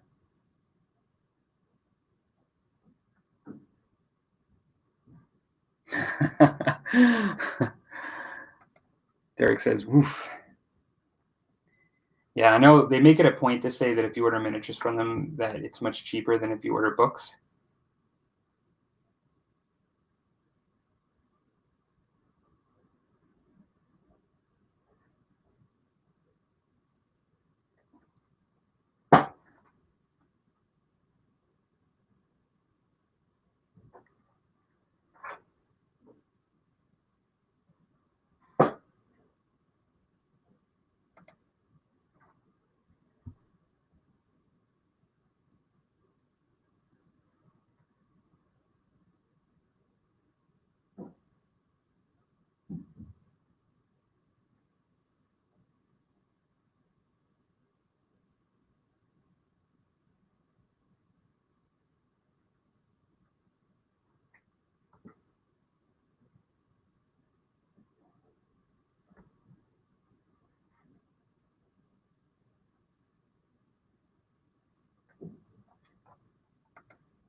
John says, how many figures do you think will be on the table for a 2-hour MNT2 scenario with 4 players? I know they talk about multiple players within the game rules. Most of my gaming for the first edition was just one-on-one type of games. As far as how many figures do you think would be on the table? I mean, you can certainly play different point levels where one of them is a bit of a 4x4 table and one of them is a bit more of a 4x6. And I believe it's somewhere in the area of, just going on memory, in the area of 200 points is sort of the area, or 200 to 300 for 4x4, whereas you're going above that, then they go to the 6 foot. I'm assuming if you're playing 4 players, you might want to play, unless you're just trying to really keep the conflict really small, you're probably wanting to play on the 4x6 table. And then it says 2 to 3 hours. Well, I think you're going to probably want to keep the miniature count pretty low if you're playing 2 to 3 hours with 4 players. So I'm thinking, I'm just going to throw out there just off the top of my head that you're probably looking at no more than your sort of really entry level for each player of 25 figures per person. But what I would probably encourage you to do is what it mentions in the rules, and that is I might go anywhere between 25 and 40 figures, but actually split the table up into 2 sides, each with 2 players, and have each player on a faction play a troop type, with an officer. And so you could have one player on a side, with a group of regulars with an officer. You could have one side with a bunch of scouts or natives with sort of an officer. And you're basically working together 2 versus 2. And I think if you do that, you could probably get away with something like 40 to 50 miniatures, 40 miniatures per side, with each 2-player group splitting that up. And I think that might be easier than, that would be the way you would normally play it, I think, in Musket Tomahawks for multiple players, more so than just having a free-for-all of like 4 versus 4. And Alex, I think, mentions in the rules that if you look historically at these kinds of conflicts, it was pretty rare that you ever saw it not where it was one side versus another, where you'd have, like, let's say 3 or 4 armies groups coming at each other independently. But that may have been what you intended, because you didn't really say how you wanted the forces divided when you asked the question. Right. See, so that's exactly what you want. Yeah. And when I've played, or when I've actually done demos for musket and tomahawks at my local club, that's the way I did it. It was really great for a demo where you give somebody a couple of units with an officer to be able to command. And then if you have 4 people with the ability to, to do that, then it's a lot of fun. Like you can get a lot of the experience out of it that way.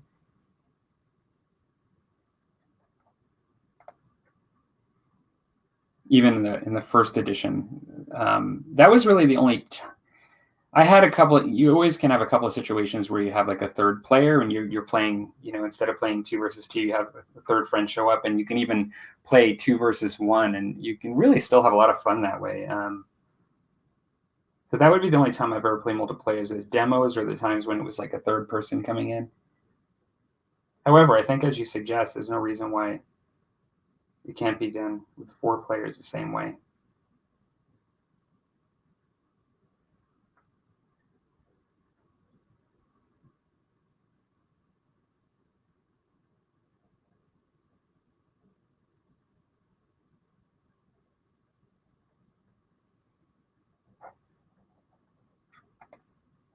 John says, one side British, one side French, 2 players each side, 1 regular officer, 1 secondary officer, native or special troops. I think that's a good way to do it. I have also done it where you had, you can mix in elites where you have like grenadiers, or something. Musket and Tomahawks oftentimes plays well if you have some scouts or natives, just because so much of the rules are based around that. It's kind of also plays well like if you have somebody that can do volley fire or the firing line, just because that's a big part of the game too. But yeah, so if you can do that, as you described, you get a lot of the experience of the game. You can also mix in at certain points elites to have that elite force feel.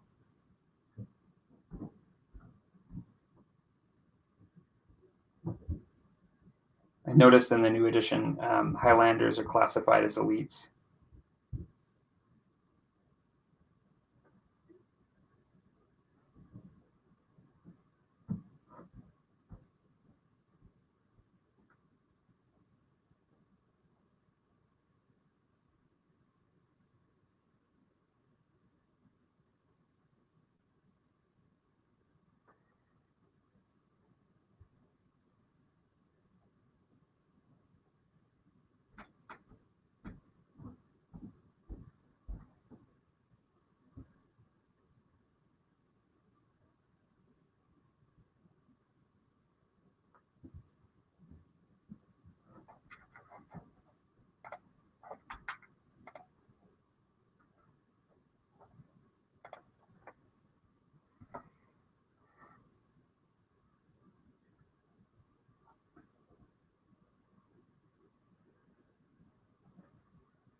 I do think that cannons and artillery will be similar to the first edition in the way they're used. And I found them to be, as compared to short practice, and because Musket and Tomahawks is really the small war, it's like the small engagements that are meant to, I suppose, advance situations that for bigger conflicts.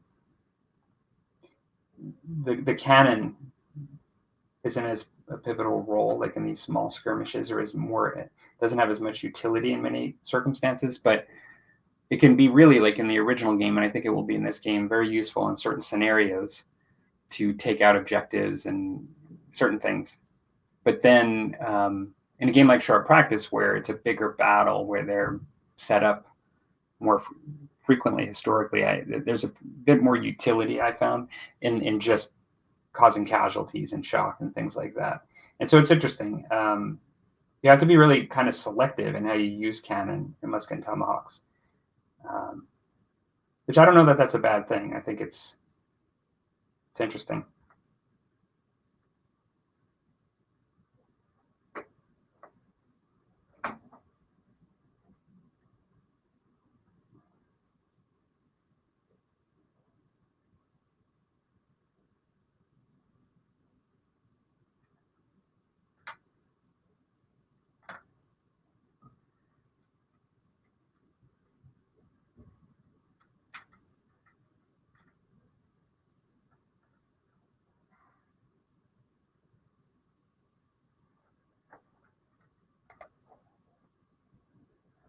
John asks, what do you think about the new minis that they're releasing with the Kickstarter? I think they look like beautiful miniatures. I was kind of looking at them today.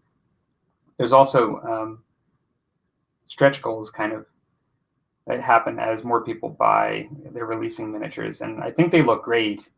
I'm, kind of partial to a very specific miniature line that doesn't always go well with others, and that's the Minden and the Krantera miniatures, two different companies but similar sculptors. And it's these ones here that are they're not heroic scale. They're more I hate to use the word realistic, but they're meant to be. They're a bit thinner framed, human, kind of scale. And because this is what I'm collecting now, like I started out with the Conquest or Warlord, because I think Warlord bought them, style, and I still use those, and that's the ones I originally painted up, and they were a lot of fun, and I love painting the natives from those lines. They're nice miniatures, but it's just depending on what you want, your tolerance level for different sort of sculpting styles and sizes on the table at the same time. Some people could care less, it's others who is kind of particular. For me, the French Indian War is a lifelong collection. Like, I'm not really painting these just to play games. Like, I'm painting these because these are the historical period that I'm just collecting and painting in general, and then playing these games with them. So for me, I'm kind of just, I didn't purchase any of the miniatures with this, just with the release for that reason, because this is the style that I paint and collect. But I actually would buy those. I mean, if I didn't have these, I would buy those. I mean, they're really nice looking. What about you? What did you think?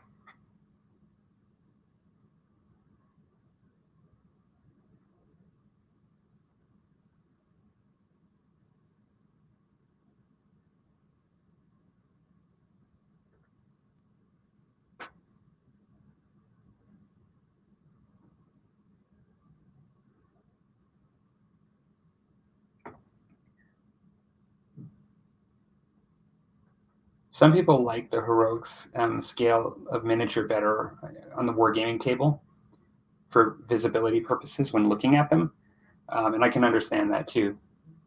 And in some ways, like I really am a big fan of the old GW stuff for Rogue Trader and old Warhammer Fantasy stuff, and I like the exaggerated older style sculpting, which is totally different than this. And so I like that for a totally different reason, and I can appreciate that. And so some people just have different tastes in sculpting, I guess, is kind of where I'm going at it with this. I've not seen miniatures exactly like these, and I love these. So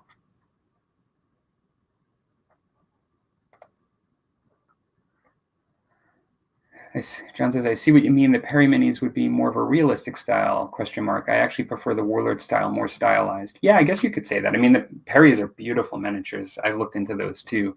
And I guess, yeah, they do look realistic. Definitely more heroic than these guys that I have here. They're definitely bigger. If you put these guys next to them, and I've seen them, they're about really the same height. You would think that the Perrys would be bigger, but really the Perry's figures are still much broader and more heroic, but they're definitely realistically proportioned, I would say. I think so. John says, I like them since I prefer the non-realistic style. And then you're referring to the Warlord. Yeah, no, absolutely. And I have non-realistic style minis for, like I said, the Rogue Trader stuff and some of the older, like the Warhammer Fantasy stuff. And I love the look. And so I can definitely appreciate that. Underdog Painting is in the house. Hello there. Thanks for joining in. And then Derek says, I'm not a fan of that sculpting style. I prefer the Minden Perry Black Scorpion type miniatures.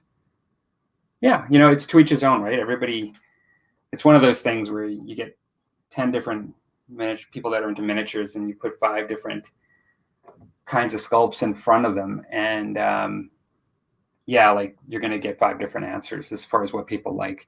One of my friends that was into the French Indian War historical period for gaming was really into Galloping Major, and Galloping Major has they're very bigger, like they're bigger miniatures. Like if you were to put a Galloping Major next to a Minden one, um, you know, that miniature could rip the other one in half with his bare hands. I mean, like they're much bigger, but they're really nice looking miniatures, and they're very extensive in their range for French Indian War. So it's quite nice if that's what you like. Derek says, "Oh, and the AB figures from Eureka, I prefer realistic to stylized for historical stuff." Underdog says, "I just finished work, so I thought I'd stop by." And I've never painted any historical. Yeah, I kind of do both. I love historicals, but I actually have probably had more experience with non-historical stuff. So whether it be Warhammer Fantasy, or I'm getting ready to do the Marvel game after this project. After I get through doing some French Indian War stuff, I'm going to sit in and paint some Marvel, which I love. I had the that's Marvel Crisis Protocol. I still have a lot of night models, Marvel miniatures to paint, just because I love painting Marvel miniatures.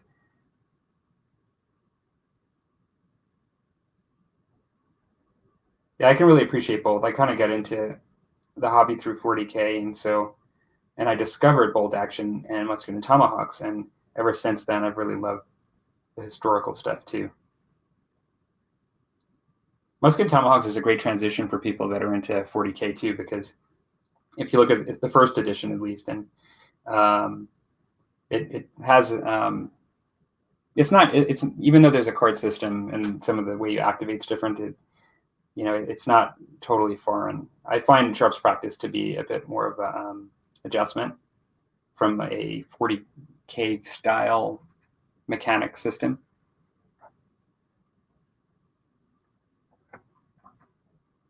Putting shock on large troops, and breaking the will of units versus killing, and casualties, and the role of officers in Sharp Practice, it's quite different than my experience with 40K, even though there's definitely morale and that kind of stuff in 40K.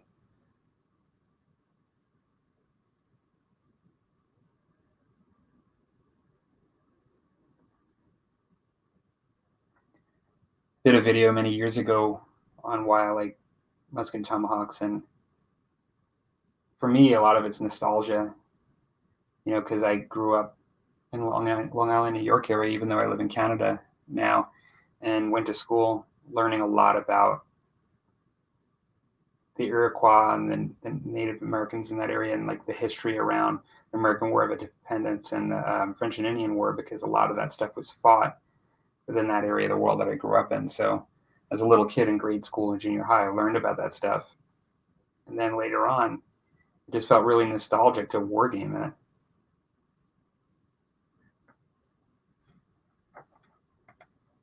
John says, are there any companies or sculptors releasing French Indian War AWI 28 mil for 3D printing? There's a huge revolution going on for resin printing for fantasy figures. That's a good question. I have not seen any, but that doesn't mean that they don't exist. I've seen a lot of miniature lines for AWI and French Indian War over the years being released, but they were all kind of startups in metal miniatures. Aside from like the Warlord plastics for American War of Independence, that was a big release, and a lot of people enjoy those. But I've not noticed anything for resin printing, and I do have a not a resin printer, but a what is it called? Just your filament style printer, FDM, I think, or for filament style that I use for terrain. But I've not gotten into the resin printing, and so I've not looked.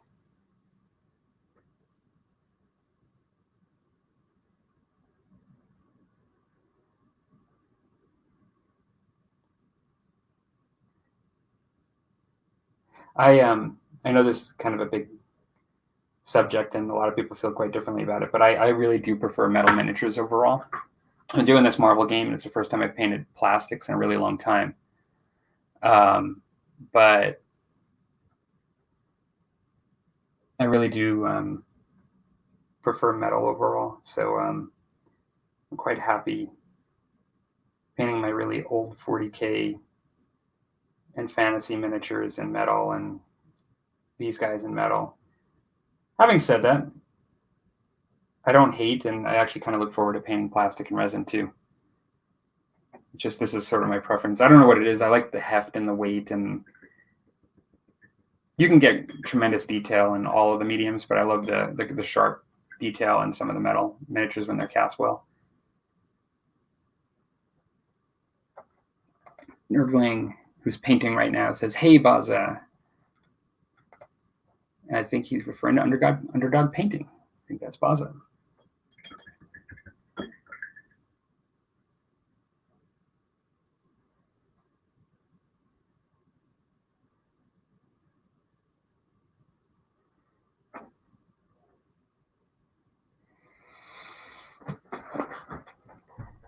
Nurgling said he is painting the Lord of the Hobbit goblins right now. And Boz, are you about to paint something, or are you just chilling out right now?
Whoa, that was just me hitting my visor on my lamp. Looking up at comments while I'm painting.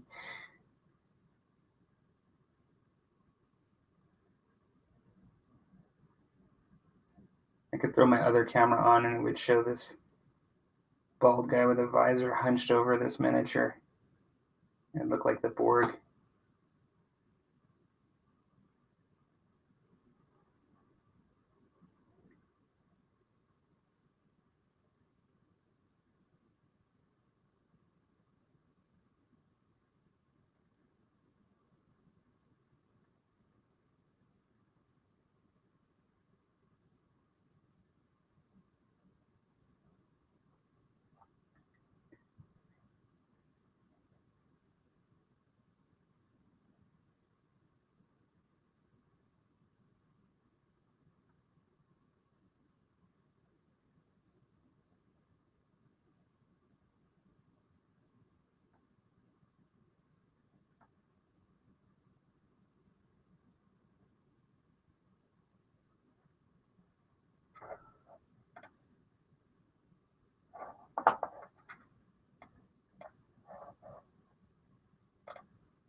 Well, I'm really hoping to get to these officers I have on horseback too, to get some of the blue painted on them. I don't have that many more of the single minis left to get through my 40 here or so.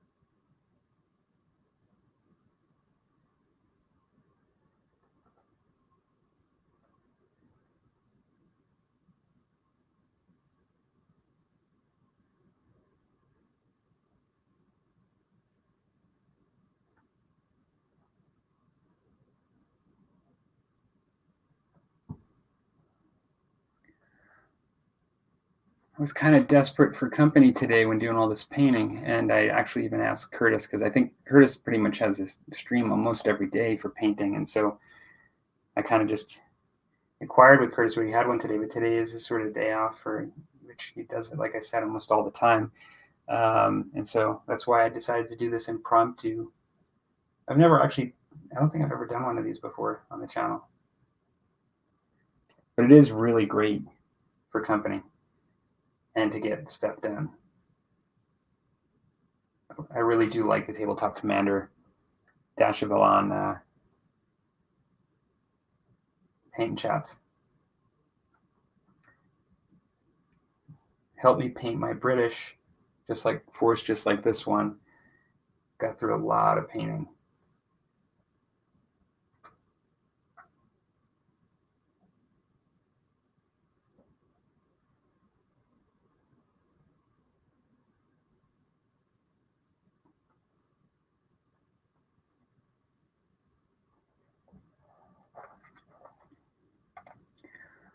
John says, wow, I'm checking out the Minden and Fife and Drum on the web. I see why you like them. Gorgeous minis in an extensive range. Also, you can check out Crantera as well, which uses some of the same sculptors. And like, I actually have some of them right here next to each other. This miniature here and this miniature here. This is Minden and this is Crantera. So they all, Crantera is based in the UK. Minden is based in the US, and they do have sometimes some miniatures you can get from both sites that one produces versus the other, but they're really fully compatible. It's sculpted by the same sculptors for the same scale. They just independently commission them, and there's some beautiful officer figures that I picked up recently, and there's some Canadian French Marines. Over at Crantera, they're doing French Indian War stuff. So not just the 7-Year War, they're doing the French Indian War, and they're focusing on some of the light troops, and they're about to release. They're working on having some Hurons done. But having said that, for the Fife and Drum range, which is American War of Independence at Minden, they're releasing Mohawks soon. So which would be the same, for the two periods. And so there's some greens, basically showing the designs that were just shown on Facebook recently. And I'll definitely be getting those. And so you can get lots of skirmish style troops for this. And historically, I was limited more to the regimental styles that we used were more in the 7-Year War. But we're going to be seeing lots of stuff, possibly things like British Rangers for French Indian War and things like that to complement, to counter the French Marines.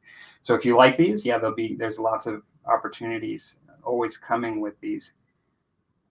They're beautiful. There is an extensive range, like you said, and the artillery, I think, the cannons look really nice.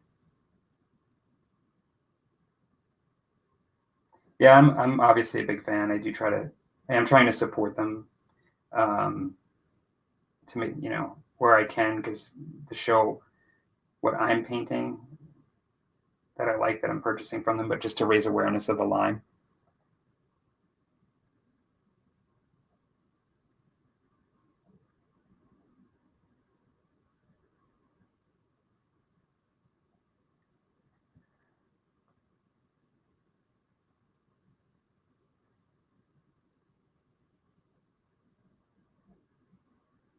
However, having said that, I will play against anybody using any minis. Doesn't matter. There's so many good choices out there. And not every style is for everyone. I heard someone once say that these ones look like teenagers, when you put them next to the other miniatures. And I can understand, like, the sort of regular height and what I would call the regular sort of frame, like compared to heroic frame. I could see people saying that, but I don't think they look like teenagers. But I thought it was kind of funny, actually, when they said that. But yeah.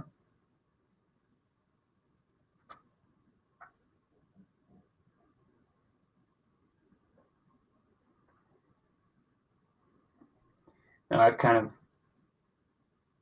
fallen in love with this style of miniature, and whenever I see something new come out, I have to have it.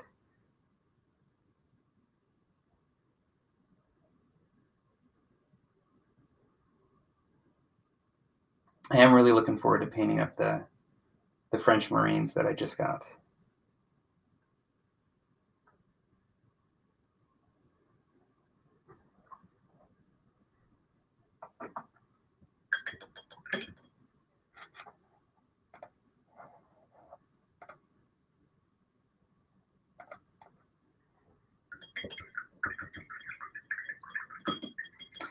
Jim Perkey, who runs the Fife and Drum website, and also, it's he basically runs Fife and Drum Miniatures. He does have a forum that you can go to, like a traditional forum style website, and there's lots of painted miniatures on there, not only of the products, but also the hobbyists. And I will put links to my videos up there for these too.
Like I said, I just bought the Satire Art Studios Old School Trolls. I think I saw those on Facebook. Those look really good. There's a lot of really cool old Hammer, old school style products that are new, like that are being just sculpted in the old style that look great. Um, you probably know better than me the name of the company, but there's the Tree Man or the Trent, that was done recently that I was really tempted to get. Just love the look of it. And now I think there are some smaller the dryads that they've maybe released too. They look really cool, even though I'm not collecting wood elves or that like style aren't forests for fantasy at the moment. I just really like the look of it.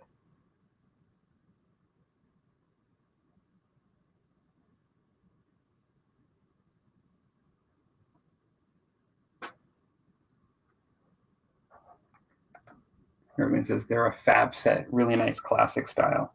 It's hard to resist when you really like the look of something, not to just get it for that reason alone.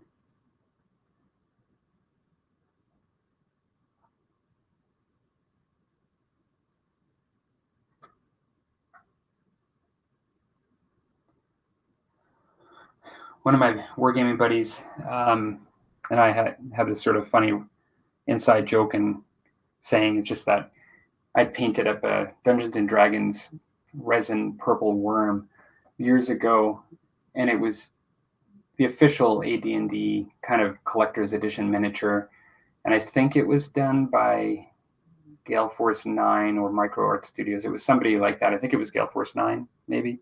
But it's just an amazing miniature, and I love, I got it purely for nostalgic reasons, but I love the look of it. It was resin, but I don't use it for anything because I don't play D&D. I was planning on using it for the D&D board games that they have, like Wrath of Ashardalon and things, but he'll just say when he buys something that he's getting just to paint or just to have it, not because like it's a faction in a game. He's like, it's my purple worm. And so we just joke around, just whenever we get something that's just because we want to own it and paint it or whatever, it's because it's our purple worm.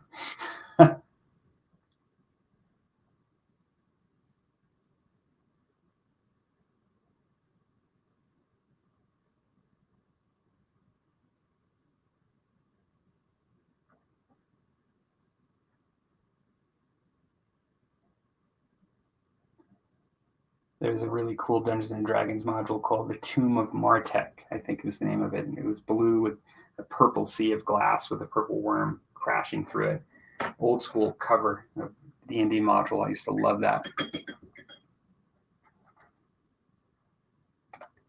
Norman says, I love old school miniatures and nightmare miniatures for their old style. And sometimes you got to treat yourself. That's true. I seem to know that all too well. My wife would probably say that I don't need reminding of that.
I think I need to get a little soap on this brush. This will be the second time I've done a little cleaning. Starting to get the fishtail again. John says, I just checked. The Kickstarter has already unlocked 3 stretch goals, and that's, I believe, for the... We're talking about Musket and Tomahawks here. Yes, that's very cool. So I think that's something like 3 miniatures. Isn't that your understanding too? I think there's a miniature. You get 1 more miniature each time they hit a certain limit. It's pretty cool.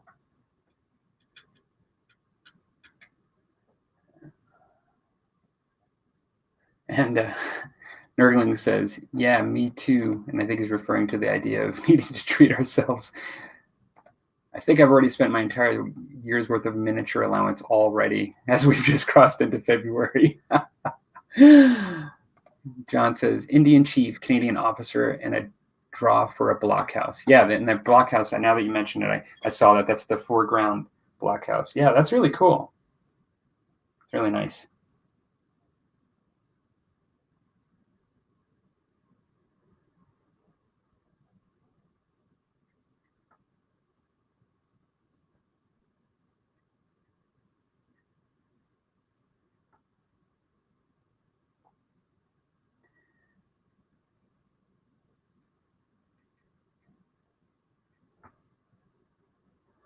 So let's see. We've got 3 people in the house. I'm assuming that's John and Nurgling and maybe Derek. Underdog painting, maybe. However, this sort of thing isn't always accurate when it says 3. It could be more or less.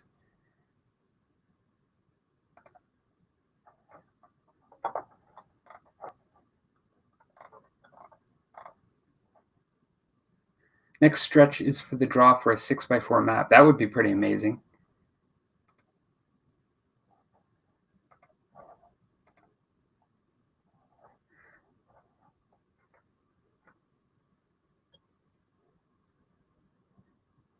So, John, I don't know if you play fictional stuff at all, or if you're purely interested in historical, because I know you're kind of talking about the Musket and Tomahawks. Now, Derek, I know, will play both historical, and Nurgling definitely, I know you're more into the fictional. Just curious,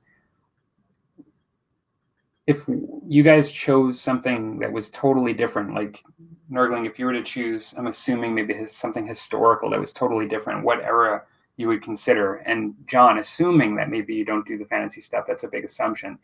Well, have you ever considered something outside historical, like in more of a sci-fi or fantasy genre?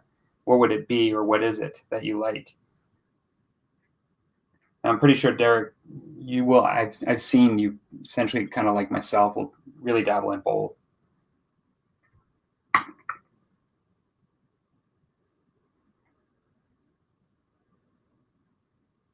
And Underdog, if you're still here, same question goes to you. Like I think from what I know, you're more into because you just said earlier that you're not into the historical stuff. But if you were to ever consider that, have you ever thought about a particular period that interests you that you would war game in if you were gonna do it?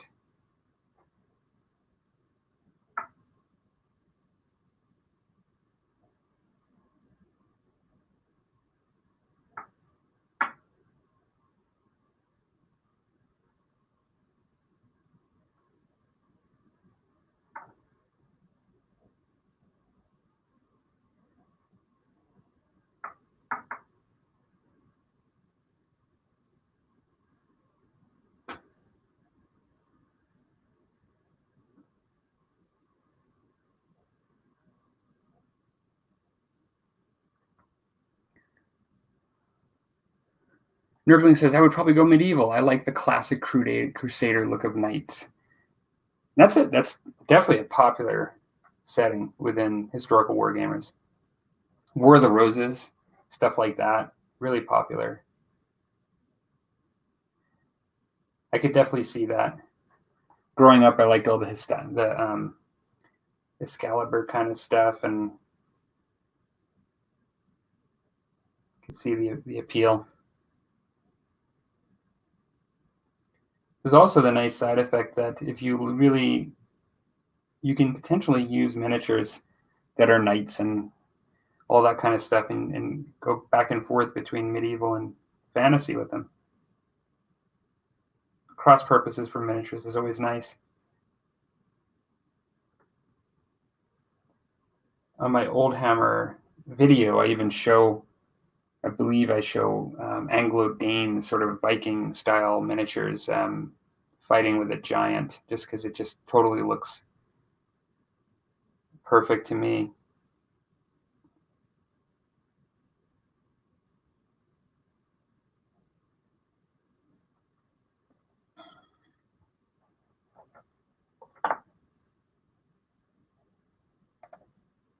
John says, I'm 80% historical. I've played 15 millimeter Napoleonics, 15 millimeter ACW, Ancient Skirmish, and some World War II Skirmish. Non-historical, I've played D&D and Battle Mix. Okay, yeah, no, so then you're definitely kind of into both. John says, I find myself gravitating to simpler skirmish-style games in the future. The market seems to have gone that way too. I don't know if it has to do with, part of it is the time investment. It allows you to experience variety a little bit quicker and easier. You don't have to paint up as much. Skirmish games can be really fun.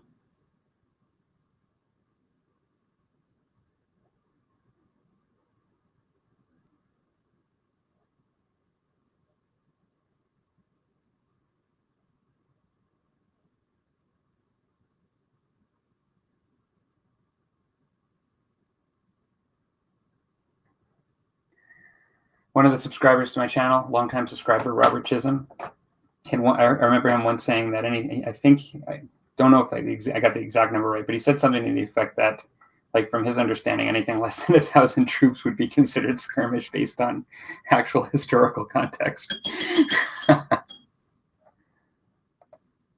Nurgling says, I collect a lot of different manufacturers' models and often find myself browsing historical models for use in my Chaos Army. Oh, that's cool.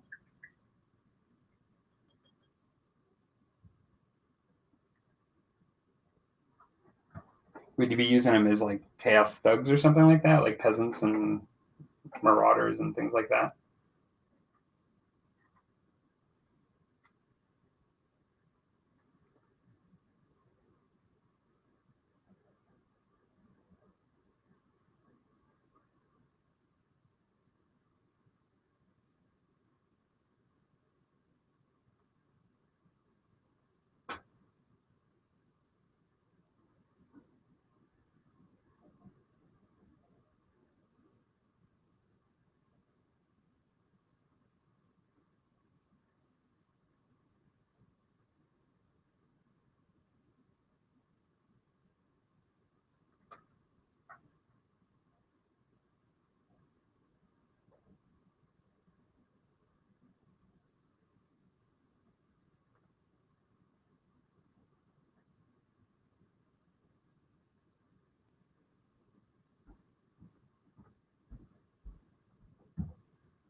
John says, it really comes down to skirmish games are more fun with my gaming group. The more accurate historical larger battles never go well. Yeah, I can see that.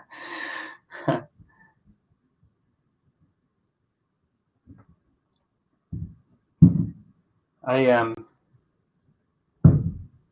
tend to game more with a smaller group of friends now as time goes on in life, where it's not usually as much of an issue. And I'm even more interested in solo gaming too. As much as I love to play, I play Saga and I play games with friends, and I'm not looking to abandon playing games with friends, but being able to set up larger battles solo while you have you can leave them out on the table and things kind of sounds fun too.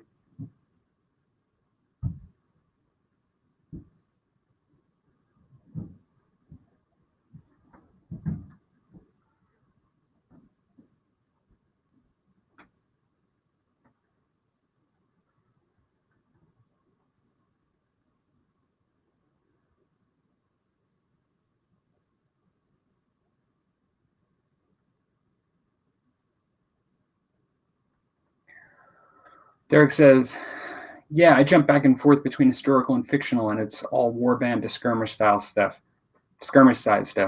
I think a big switch for me would be a fleet level battle, Oak and Iron or Black Seas. Yeah, those are really appealing looking. I kind of get my fix with that with Star Wars Armada, but I must admit, I find those really appealing looking. Kind of was thinking about those. Had a discussion with my friends about it, even considering getting into it, but I just have so much stuff to do. That's basically the same old answer. It would be something I could definitely do. But I'm kind of resigned to the fact that the Marvel game is going to be the only new game I get into this year. And that's definite skirmish, small number of miniatures. That's, of course, with the view that Musk and Tomahawks is not really a new game for me, even though this is kind of. It's a game I've been playing for many years now. It's just the new edition. So I don't count that, even though it is.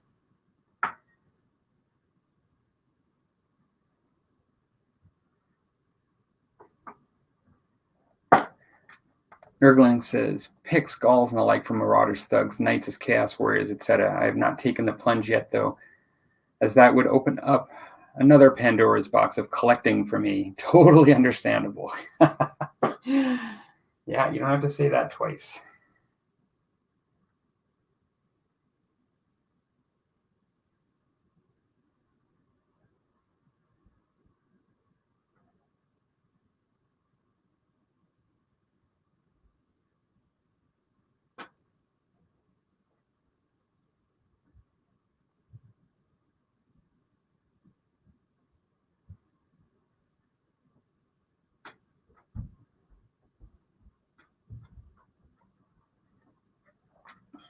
Derek says,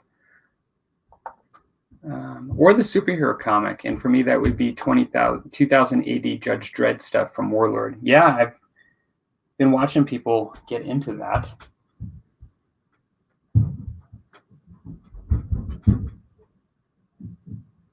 I really like the more recent movie for Judge Dredd. When I say more recent, I think maybe last 10 years. I'm not sure. It was on Netflix. I'm not very knowledgeable about the setting. I know that from what I've seen, 2000 AD has quite the following in the UK. Not to say not in other places too, but it seems to be very popular there. I have not really had that much exposure to it, but yeah, looks cool though.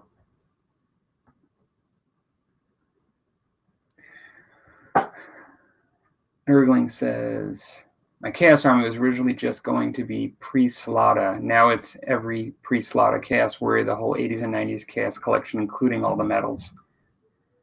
Yeah, completionism is a slippery slope.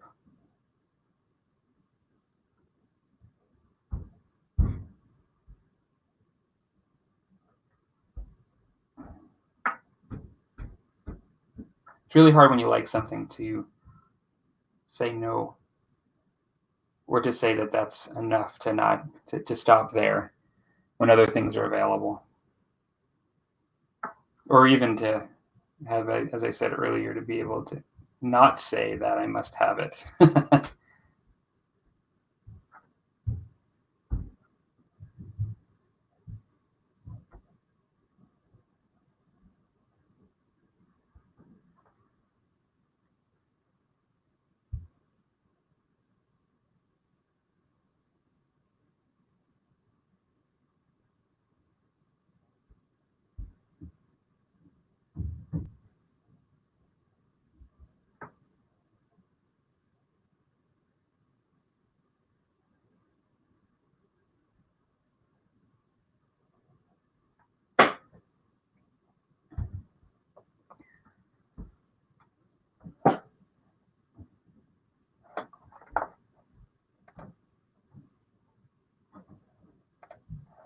Niggin says, now it's branched out to just about everything to do with chaos across about a dozen manufacturers. Eric says, the Carl Urban Dread was a perfect adaptation of the comic book to movie. They still changed a bunch, but they nailed the feel of the comic. 2000 AD is my main comics. Huge fan. Cool. Yeah, I really liked the movie. I thought it was really well done.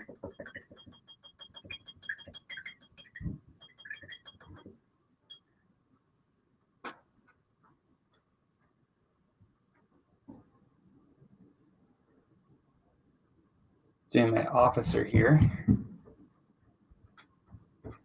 Really like this. Gotta sewer it up.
John says, what minis do you use for British Rangers?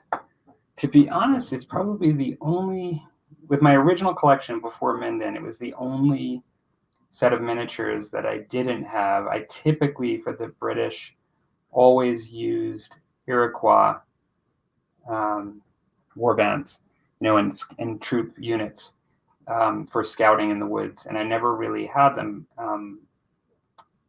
Trying to think of the reason for that. I don't think, maybe they were available for, I don't seem to remember them being available in the Warlord medals for French Indian War, the ones by Conquest that I had, and they weren't available for Minden miniatures. But the nice thing is that they are in discussions with Graham over at Crantera. They are, they're a distinct possibility that we'll be getting those. Like, he's aware, and he's doing the skirmishing for French Indian War, and so I believe that they're going to be available in this line. So that'll be nice. Now, there are plenty of companies that offer them, and I could have used a different miniature line. And so that's one of the reasons why there was always something else to do instead.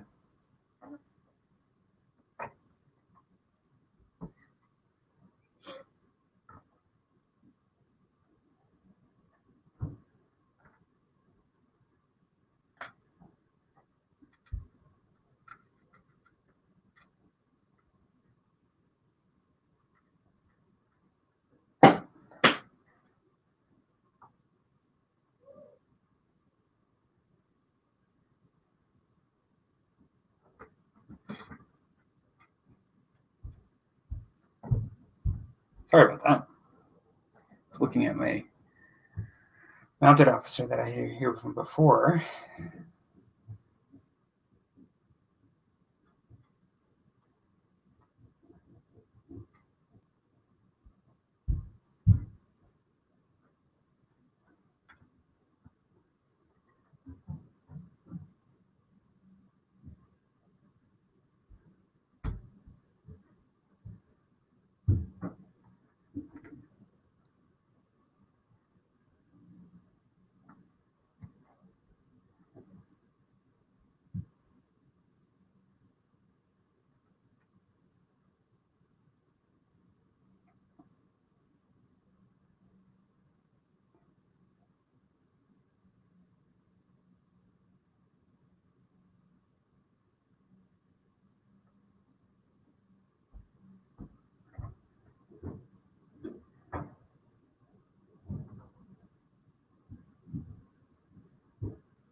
One of the things that, until Crantera and now has started doing the French Indian War stuff, and until the Mohawks that Minden are doing, a lot of times I've just really been adapting this army to French Indian War because it's really designed for 7 years war, even though it's the same time period and the uniforms are essentially the same.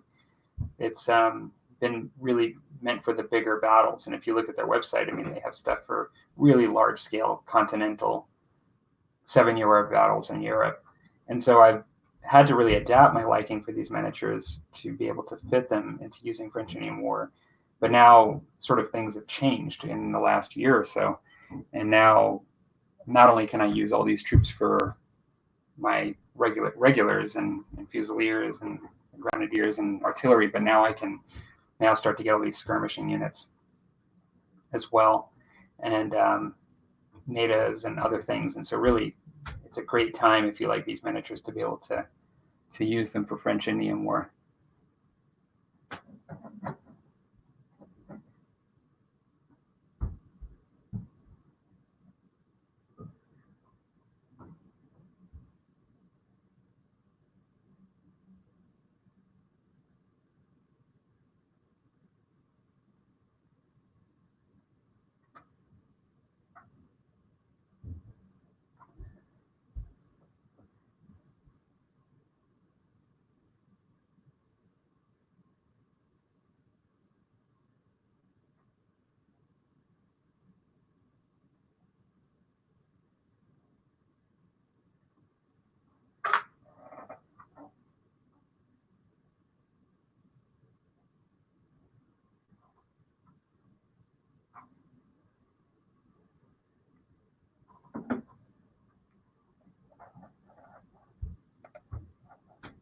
Erling says, do you think it's inevitable that people move into historical if they tough it out with fantasy and or sci-fi? I know quite a few guys make the transition as we have grown older.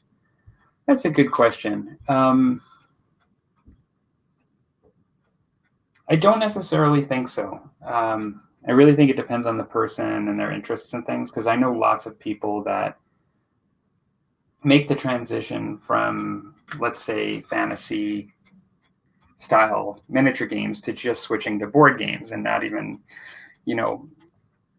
ever showing an interest to historical. I think it really depends on the person and what you find interesting. I do think there's an appeal there. I definitely think that historical has a draw because there's a lot of detail in it that you can get consumed by and enjoy that, because a lot of people enjoy getting consumed in research. And a lot of times if you're interested in historical, in fantasy battles and things like that, you can kind of find historical battles interesting too. And sometimes it's just a matter of finding the right period. Or the other thing too is, even though I find that there are a ton of historical gamers out there, sometimes they're, depending on where you live in the world, they're not as apparent as far as in the clubs. And people just have a harder time finding them, even though they're all out there. So that can be one of the barriers too, I think. But they're really, I'm kind of convinced that they're everywhere. Once you kind of get online or get into these situations where you find out where they are, you realize that they're actually not far from where you live, even though you thought maybe they weren't there. Might be different in the UK, because I know, from my understanding, the tabletop gaming hobby is, compared to other places in the world, per square meter, much bigger in the UK. That's my impression.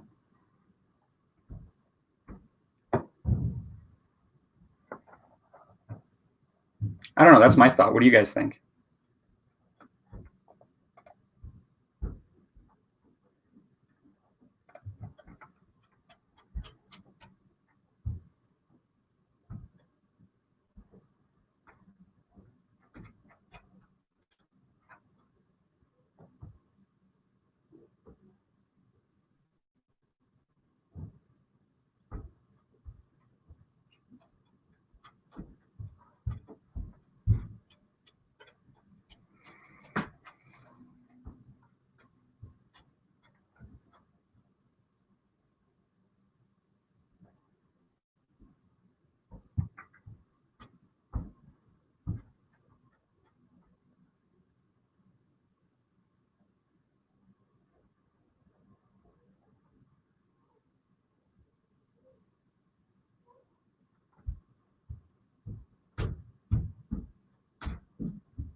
Nurgling says, I'm not much of a gamer anymore, to be honest. I haven't played in maybe 20 years seriously. And I think that can be part of it too, because a huge part of this hobby is collecting and painting and building worlds, even if you don't play games in them. I mean, some people are really into the dioramas as well and all that stuff. Socially, not everybody has the time that they had when they were younger to play games. So it kind of depends. So I can see that.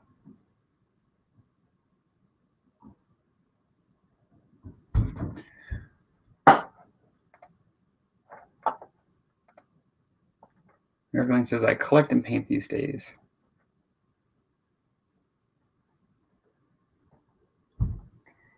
And, for many of us, that's just the normal reality with wargaming, that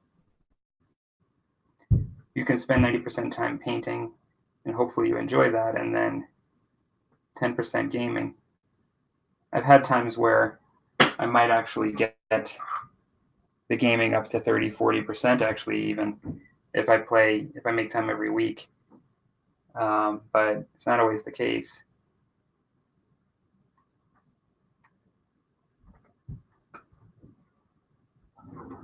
John says, I don't see a clear path from fantasy to historical. I think fantasy sci-fi gamers can be there forever and have plenty of options. I think that's true too, and particularly when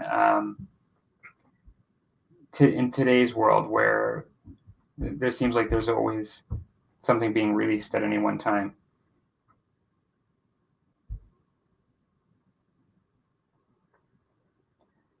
Which is a whole other subject. It can be one of the reasons why gaming groups can burn out, because everybody wants to play a different thing and nobody's really fixated on any one thing for very long.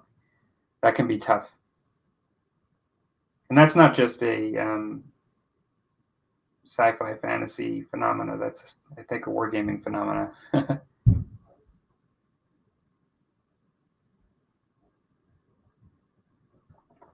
We had folks in earlier, Leon, and just different folks just saying how that kind of everything, that they're just settling in one period now, and that's it. They're kind of done because they don't want to be chasing after so many different things.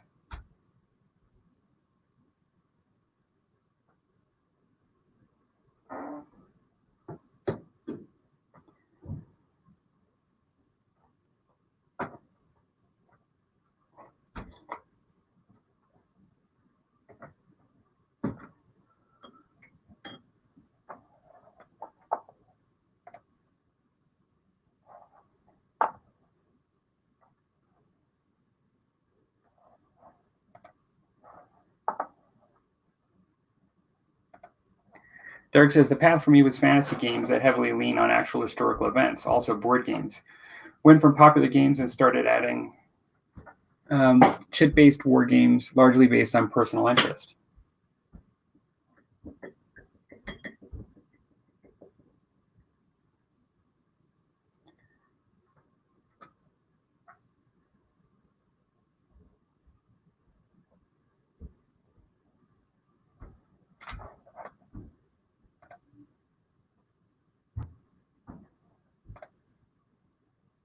Nurgling says, I grew fed up with overly competitive opponents when playing.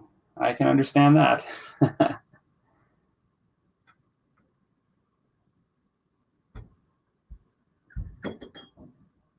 guess that can also be the tournament versus kind of narrative or fun game, casual game situation where everybody has different expectations.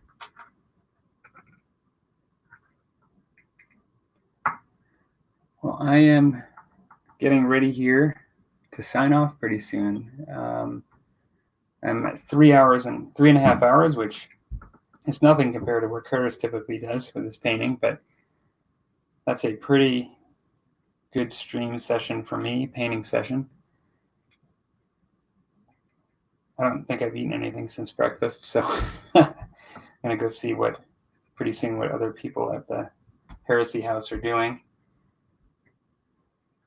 maybe get something to eat. And I've painted, except for my drummer, which I'm going to wait on because I've not only run out of paint, but he actually has some more extensive blue. I just want to get it right. But I painted, I'll just focus here a moment. Painted the base blue and all the details for all of these French today, and it's taken me 3.5 hours. Fair cuffs, collar, and waistcoat for the most part on everyone. That's a pretty good objective for Saturday for me. I've got a first coat of white everywhere, that lightish gray, I should say, or light grayish white. Everywhere that needs to be. None of the details are done on the miniatures. But this is a good, really good start. They actually look like French to begin, like starting to look like French when you have that white and that blue going. That's great. John says, thank you for the interesting discussion. Absolutely. Thank you for bringing your thoughts on Musket Tomahawks and all the discussion on that today. That was great. And Nurgling says, good night, guys. Good hustle. Thanks for stopping by, Nurgling. It's awesome. I hope that you got some work done, good work done on those goblins. I'll be looking out for those on your channel. All right, everybody. Derek as well, thank you for stopping by. And for anybody that's watching later, if you were here earlier, thanks for stopping by. It's been lots of fun. I think I got to see 8 to 10 friends today out of nowhere, just unplanned. And so that's really cool. And so you guys enjoy the rest of your weekend. And I'll talk to you later. Derek says, hopefully I'll be around the next time you stream. Yeah, I don't know how regular I'll do this. If you guys are interested in it, I will. I will also encourage you to check out Tabletop Commanders. They do a very similar thing too. Dash of Elan, who was here earlier. But I will maybe do this once in a while, particularly if there isn't another one going on like today, and I want to get a whole bunch of stuff done. It's a lot of fun. And if Underdog's there too still, thank you for stopping by. All right, take care, guys. Oh, Curtis says, I'm doing one tomorrow. He's still there. Cool. Well, if you actually are interested in joining another one of these, there'll be one over at the GM's Alcove or Dash of Elan with Curtis. Take care, everybody.